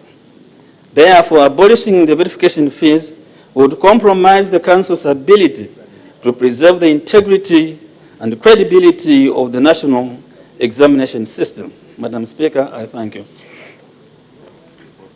Supplementary questions. The Honorable Member for Kalabo Central. Thank you, Madam Speaker. Thank you, Honorable Minister, for the response.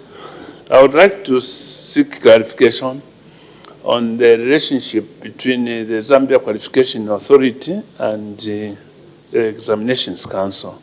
Are these clients or these the holders of these qualifications, are they not supposed to pay again to Zambia Qualification Authority for verification?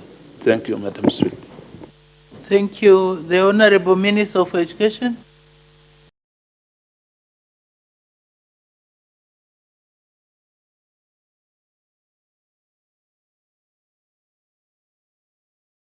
Which empowers the Council to collaborate with the Zambia Qualification Authority in the education. They collaborate. Thank you.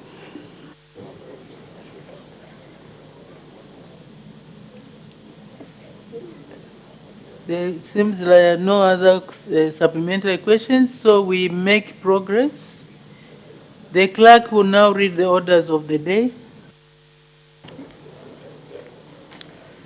The Zambia Institute of Procurement and Supply Bill, National Assembly Bill number 11 of 2025, second reading. The Honorable Minister of Finance and National Planning.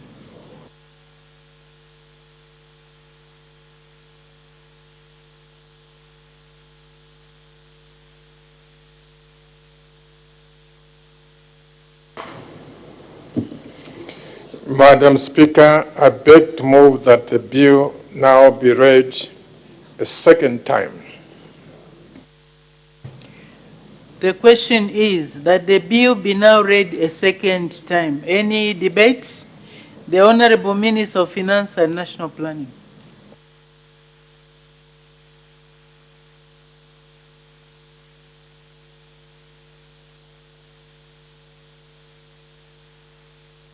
Madam Speaker, the Institute of Purchasing and Supply, ZIPS, was established as a corporate body under Act number 15 of 2003 to promote and regulate the purchasing and supply profession in Zambia. The Act mandated member registration and classification, established professional standards, and ensured that only qualified and registered individuals could practice in the field. It also established a council to oversee the Institute's operations, set examinations, and determine membership requirements.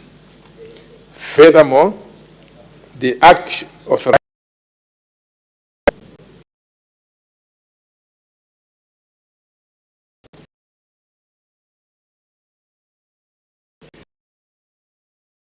member ethical behavior. The Act's provisions aim to raise professional standards, promote procurement efficiency and cost effectiveness, and strengthen purchasing and supply management roles in both the public and private sectors.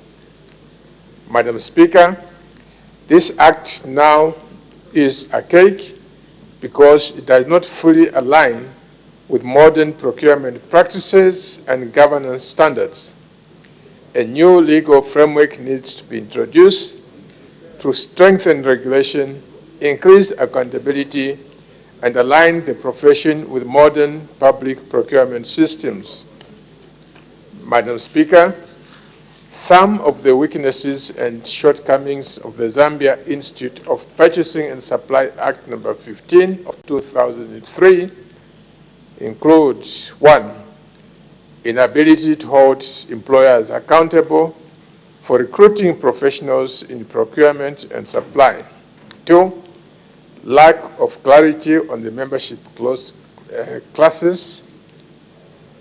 And 3. A lack of provision for inspectors to ensure compliance of the Act. In view of the above, we propose the repeal and the replacement of the Zambia Institute of Purchasing and Supply No. 15 of 2003. 2003, yes. Objects of the bill. Madam Speaker,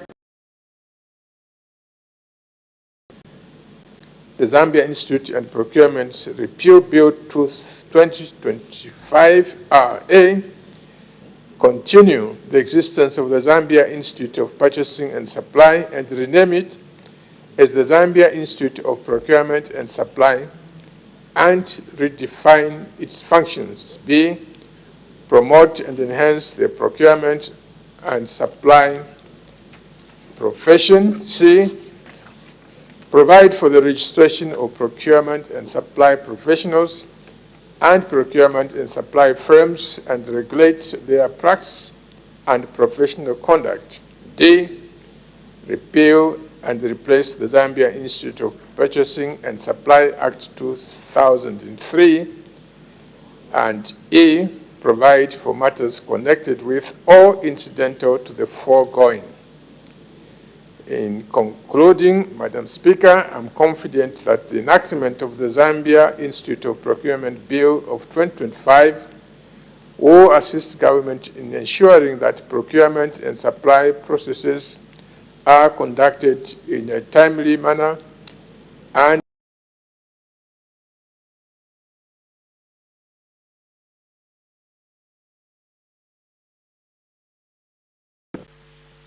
Thank you. Any further debate?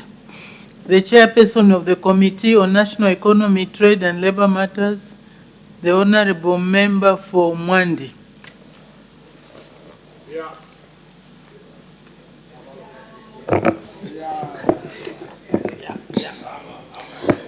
Madam Speaker, the Committee on National Economy, Trade and Labor Matters was tasked to scrutinize the Zambia Institute of Procurement and Supply Bill, National Assembly Bill No. 11 of 2025, pursuant to its mandate as set out in Standing Orders 207J of the National Assembly of Zambia Standing Orders 2024.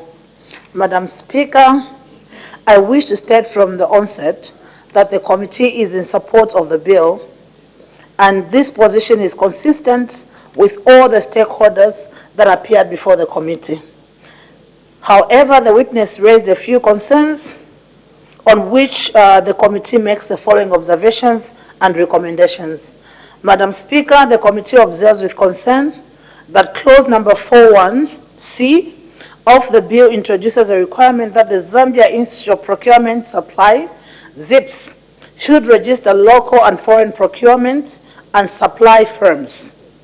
In this regard, the committee is of the view that this creates an additional layer of registration for the suppliers, as they are already required to register with the Zambia Public Procurement Authority, ZPPA, under the Public Procurement Act No. 8 of 2020. Madam Speaker, the committee therefore recommends that this clause should be deleted to avoid duplication of mandates. Madam Speaker, similarly, the committee also observes that clause number 8, 3G of the bill restricts employees of the Zambia Public Procurement Authority from being elected to serve as council members of the institute. The committee finds this provision discriminatory against the ZPPA employees who are also members of ZEPS. In view of this, the committee recommends that this provision should also be deleted. Madam Speaker, with regard to regulation of business activities by the institute, the committee observes that clause number 31 of the bill, which requires a person who registers a procurement and supply firm under the Companies Act number 10 of 2017 and Registration of Business Names Act number 16 of 2011 to register again with ZIPS, which creates an unnecessary second layer of regulation. The committee therefore, Madam Speaker, observes that this provision brings ZIPS into a spectrum of regulating business activities as it will acquire the mandate of regulating business entities registered pursuant to clause number 31 of the bill. In view of this, the committee recommends that ZIPS should focus on regulating professionals and not registration and regulation of firms. Therefore, Madam Speaker, the committee recommends that clause number 31 of the bill be deleted. Madam Speaker, the committee further observes that the bill has not provided for the management of conflict of interest under the Code of Ethics. The committee is of the view that the code should expressly provide for the management of conflict of interest, requiring procurement practitioners to declare and avoid both direct and indirect personal interest in procurement contracts. Madam Speaker, the committee therefore recommends that a sub-clause be introduced under clause number 35 to mandate that the Code of Ethics includes provisions to govern core ethical standards for procurement professionals. Madam Speaker, in conclusion, and on behalf of the committee members, I wish to express our deepest gratitude to you and the office of the Clerk of the National Assembly of Zambia for the guidance and the support rendered to the committee throughout its deliberations. The committee is further indebted to all the witnesses who appeared before it for their cooperation in providing necessary briefs. Madam Speaker, I thank you. Thank you very much. Any further debate? The Honorable Member for Lunte. Thank you so much, Madam Speaker, for an opportunity to just offer a one-line support to the bill under consideration. Madam Speaker, allow me to appreciate the Honorable Minister who is moving this bill, and my Honorable sister there for her report, which is in my hands. Madam Speaker, I have read this report, including its conclusion, from which I would like to quote. Part of the conclusion reads, and I quote, "The bill reflects progressive alignment with international standards, enhances accountability, and strengthens institutional autonomy, enforcement, and capacity for professional oversight." End of quote. Madam Speaker, if you can think of an area which has caused chaos in terms of governance, especially in the recent past, it would be procurement. For the Honorable Minister to bring an enhancement to the procurement law should be commended. However, we are all here, and we have heard the chairperson for the Committee on National Economy establish her report, and she has clearly said of clauses that the witnesses who submitted to her committee indicated that were counterproductive in terms of these attributes for which the government is trying to achieve. What I would like to hear from the Honorable Minister is that amendments will be moved to ensure that those deletions and those amendments that have been recommended by the committee are actually effected. Unless the Minister says the committee's recommendations are there for nothing, or they don't make as much sense as far as the Ministry of Finance is concerned. But if they do, I would like to hear the Minister today say that he is going to move amendments to make sure the alignment is actually in effect. But if you were to comment just briefly to achieve, Madam Speaker, the committee is saying it reflects progressive alignment with international standards. Of course, you want even the EGP to work better, electronic procurement, Madam Speaker, to work better. But as the Minister of Finance opts or hopes for EGP to work better, I am sure he is concerned about the lack of electricity in the entire country. And those two issues must be thought of at the same time. Solve the problem of EGP, but it won't work as long as you load shed people, you give them 3 hours. It can only work if those offices are provided with power. Madam Speaker, enhancement of accountability. This is very important, because if accountability is enhanced within the procurement function of the government of the Republic of Zambia, then the country is going to save a lot of money. Haven't we heard of a lot of wastage as a result of inappropriate procurement processes? Madam Speaker, single sourcing, you know, all these, you procure to the end, you cancel the contracts, you start again just to provide the window for single sourcing. It has happened not once, not twice, not 3 times in the Ministry of Agriculture. This can be avoided by creating a system which works. Madam Speaker, agriculture, not local government, although there's a problem there too. Madam Speaker, these words should mean something. We should not produce words which are meaningless. And this is my point today: enforcement and capacity for professional oversight. The body we're very well known for oversight is us. And my honorable sister there says, delete this clause, delete that one, amend this one, and yet the bill will go through the same way it has been brought today. That should pain everybody. And it will pain me more because I've raised the issue. I want to see the minister amend this bill in view of the recommendations of your committee, which you duly gave power to scrutinize the bill. Madam Speaker, with these very, very few words, I would like to support the motion on the floor of the House. Thank you very much. Any further debates? The Honorable Minister of Finance and National Planning, winding up debate. Thank you very much, Madam Speaker. And I want to thank the committee for their report. We have taken note of their recommendations, Madam Speaker. I cannot commit on this floor right now, but those recommendations are there for me to go and discuss with the Institute and see whether there is justification or whether there is a need to make the amendments, and then we'll get back to the House, and if necessary, we'll make the amendments. So we thank the committee for the recommendations.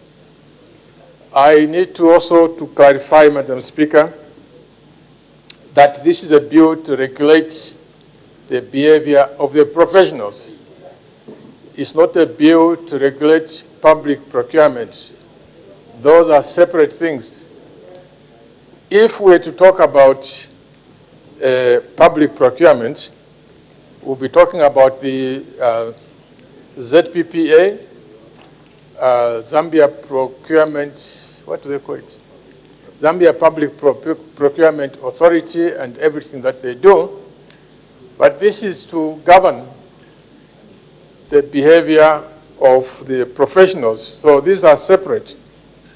And of course, Madam Speaker, as a government, we have done so much to rationalize the public procurement itself, and we believe that the regulation of the professionals will help to avoid some of the, because then the professionals will be regulated, they will be properly trained, will avoid some of the excesses that we saw, especially during the PF government. So, Madam Speaker, this is what we are doing. Finally, Madam Speaker, I want to once again thank the committee for their report, and their recommendations will be seriously studied. Madam Speaker, I thank you.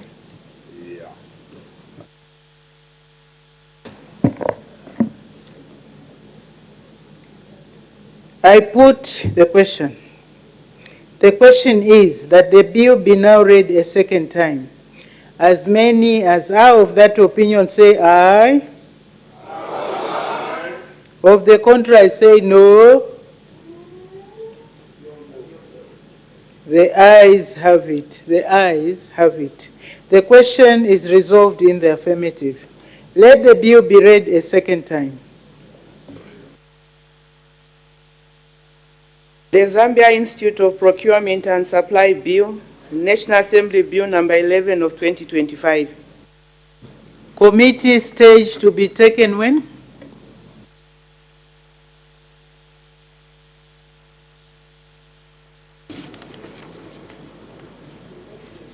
Thank you, Madam Speaker.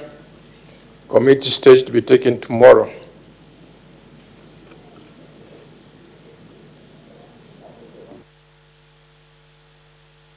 Thank you very much. Committee stage to be taken tomorrow, Wednesday, 12th November 2025. Next bill. The Occupational Health and Safety Bill, National Assembly Bill number 17 of 2025, second reading. The Honorable Minister of Labor and Social Security.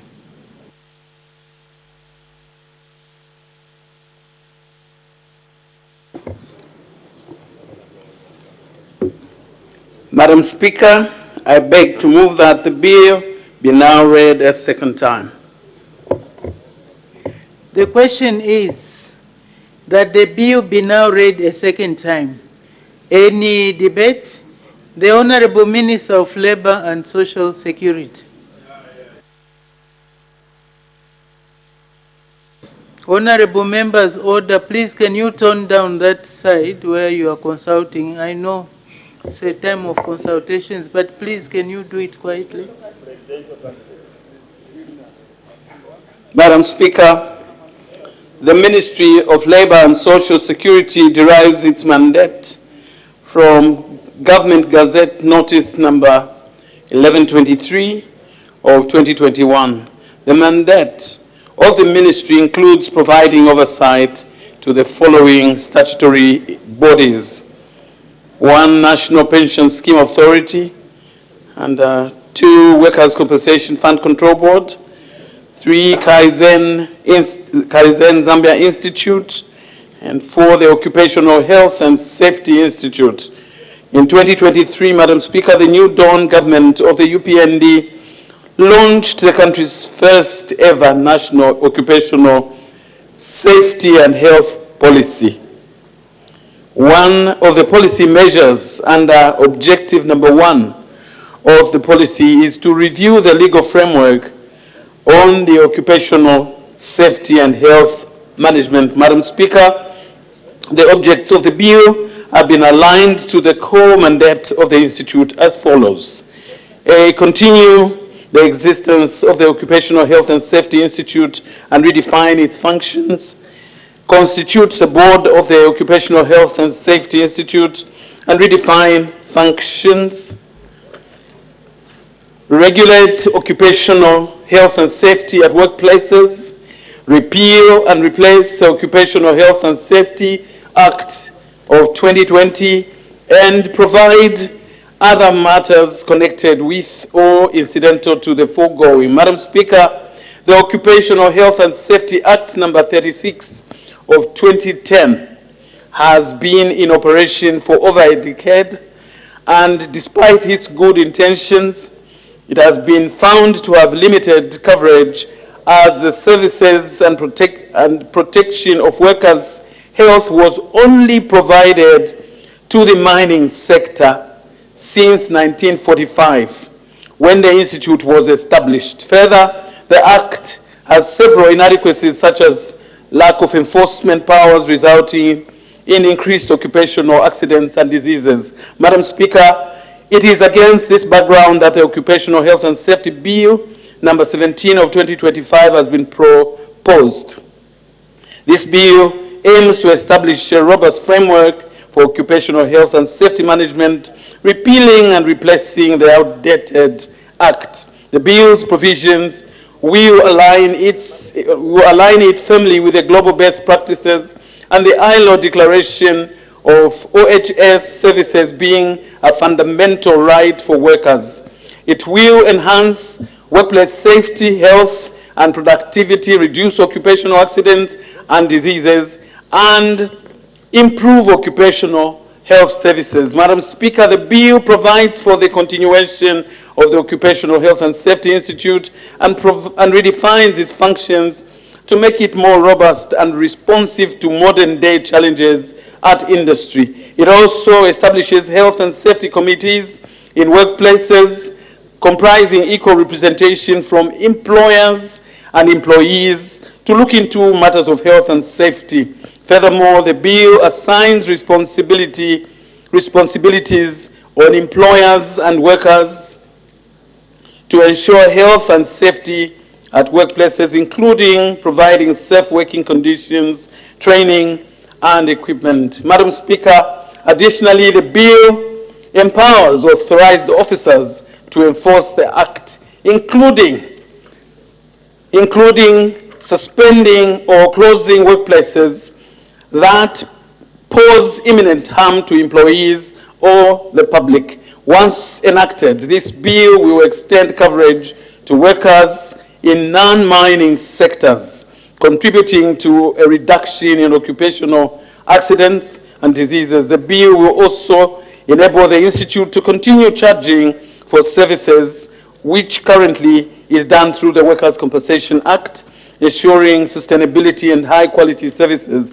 Madam Speaker, in light of the above, I wish to remind all legislators that, all the members, that investing in occupational health and safety is investing in our people, our economy, and our future. Occupational health and safety regulations are not just a legal requirement, but a moral imperative. Passing this bill will align it with the international standards and best practices. Moreover, extending the services to the other sectors of the economy will ensure that no one is left behind. Madam Speaker, I beg to move. Thank you very much. Any further debate?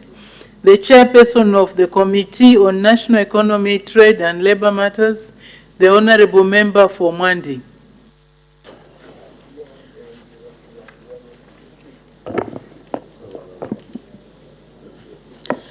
Madam Speaker, the Committee on National Economy, Trade and Labour Matters was tasked to scrutinize the Occupational Health and Safety Bill number 17 of 2025, pursuant to its mandate as set out in Standing Orders number 207J of the National Assembly of Zambia, Standing Orders 2024. Madam Speaker, let me state from the onset that the committee is in support of the bill. Notwithstanding, the stakeholders raised a few concerns on which the committee makes the following observations and recommendations. Madam Speaker, the committee notes with concern that the function of the Occupational Health and Safety Institute, as provided under Clause 5C, overlap with those of the National Bureau of Standards pertaining to standards and enforcement.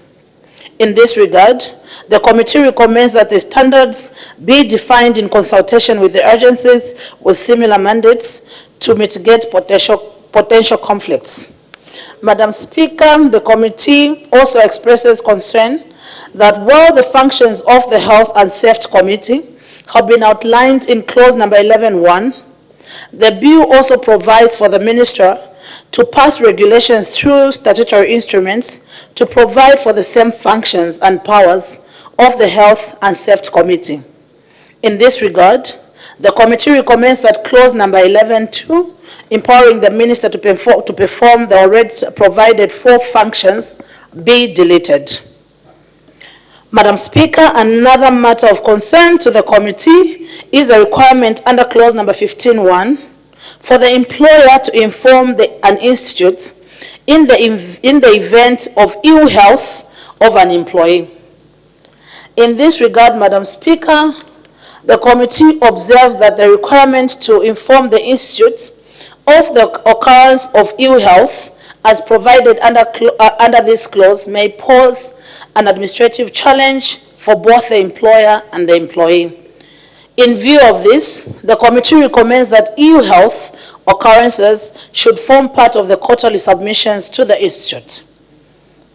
Madam Speaker, with regard to clause number 15.3 of the bill, the committee notes with concern the provision that an employer who contravenes sub-clause 1 commits an offense and is liable on conviction to a fine not exceeding 200,000 penalty units or imprisonment for a period not exceeding 2 years, or both.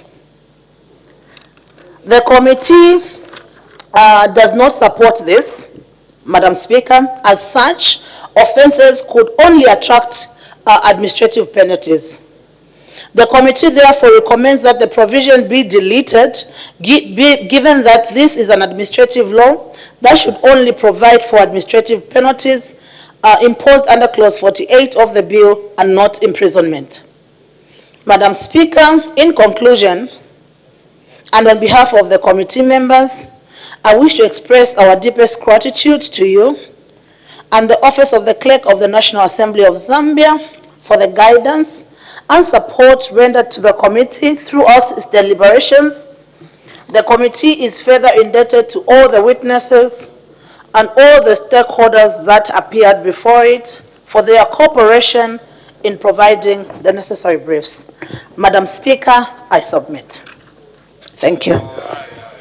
Thank you very much.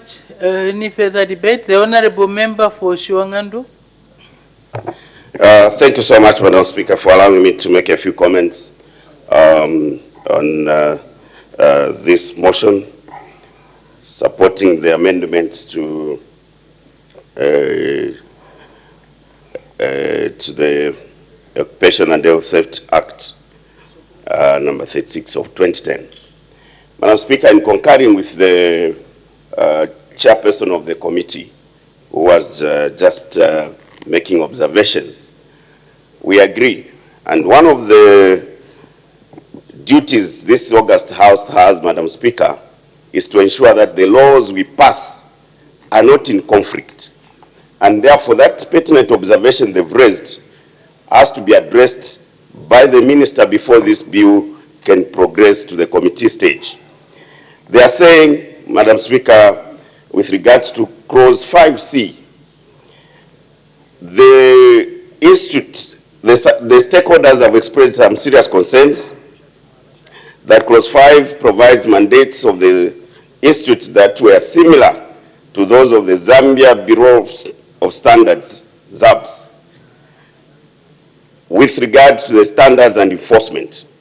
So it was therefore suggested that the overlaps are clarified or the standards be defined in consultation with the agencies having similar mandates to mitigate any potential conflict.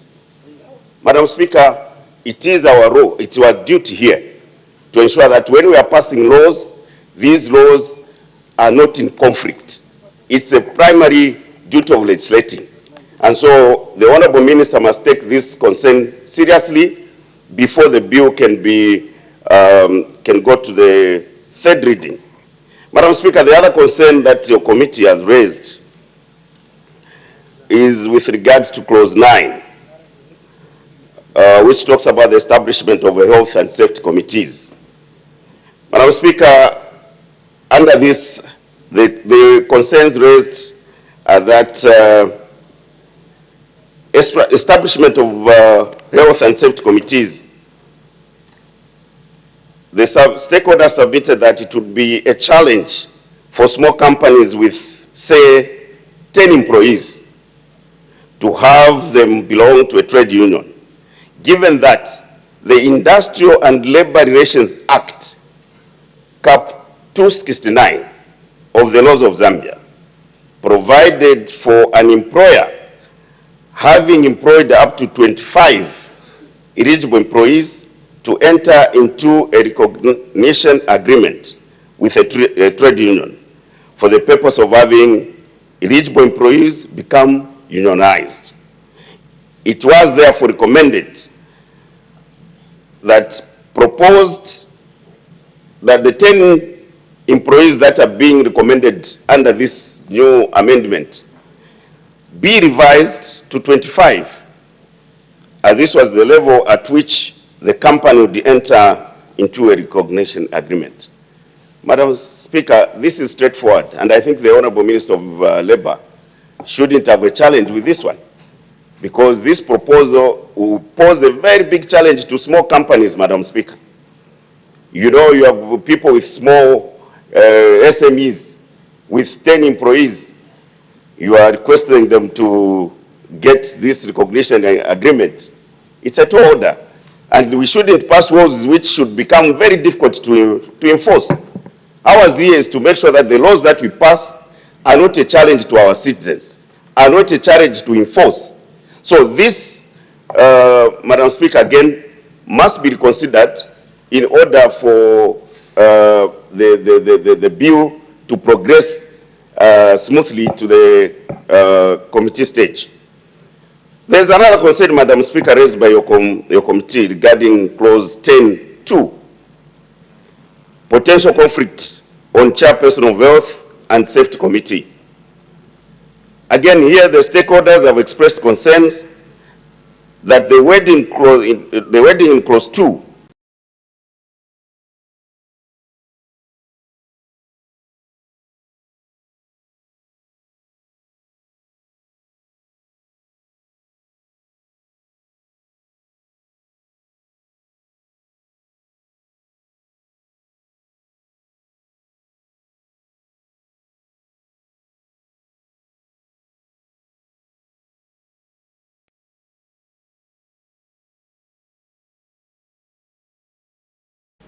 again, Honorable Minister, Labour, these are critical matters where you need clarity.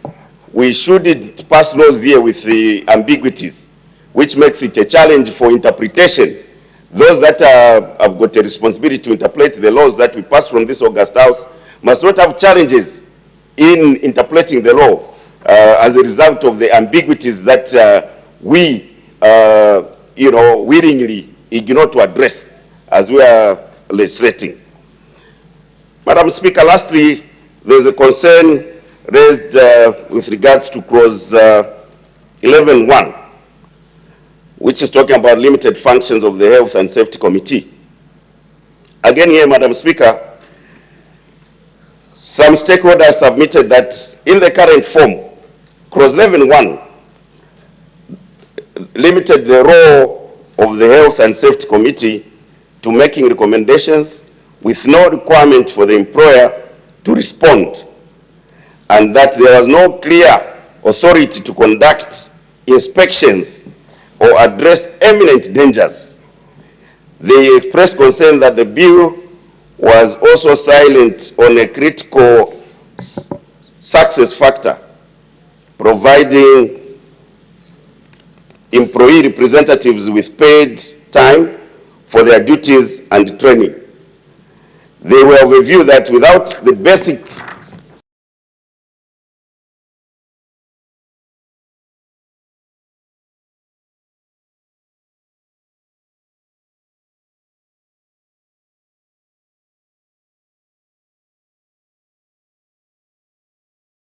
It's just trying to sort out a problem by just creating another problem. What will be the essence of these committees if they can't recommend for actions to be taken by management and the time limit in which the responses should be made? So, Madam Speaker, we recommend, we are not here to legislate and to ignore serious matters that are raised like this, because our duty to legislate must make sure that we make laws that will be effective and laws that will be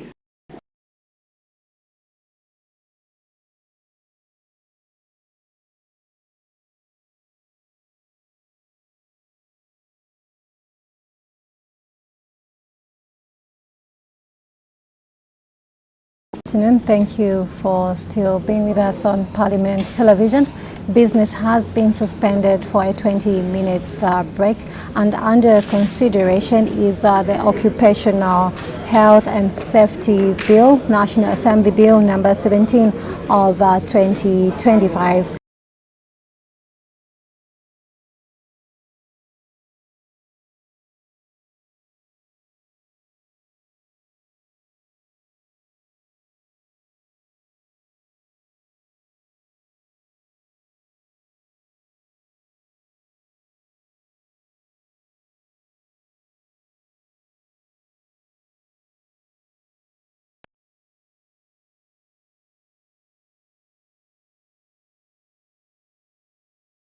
The other announcement, the announcement was about a directive that was given to Mr. Davis.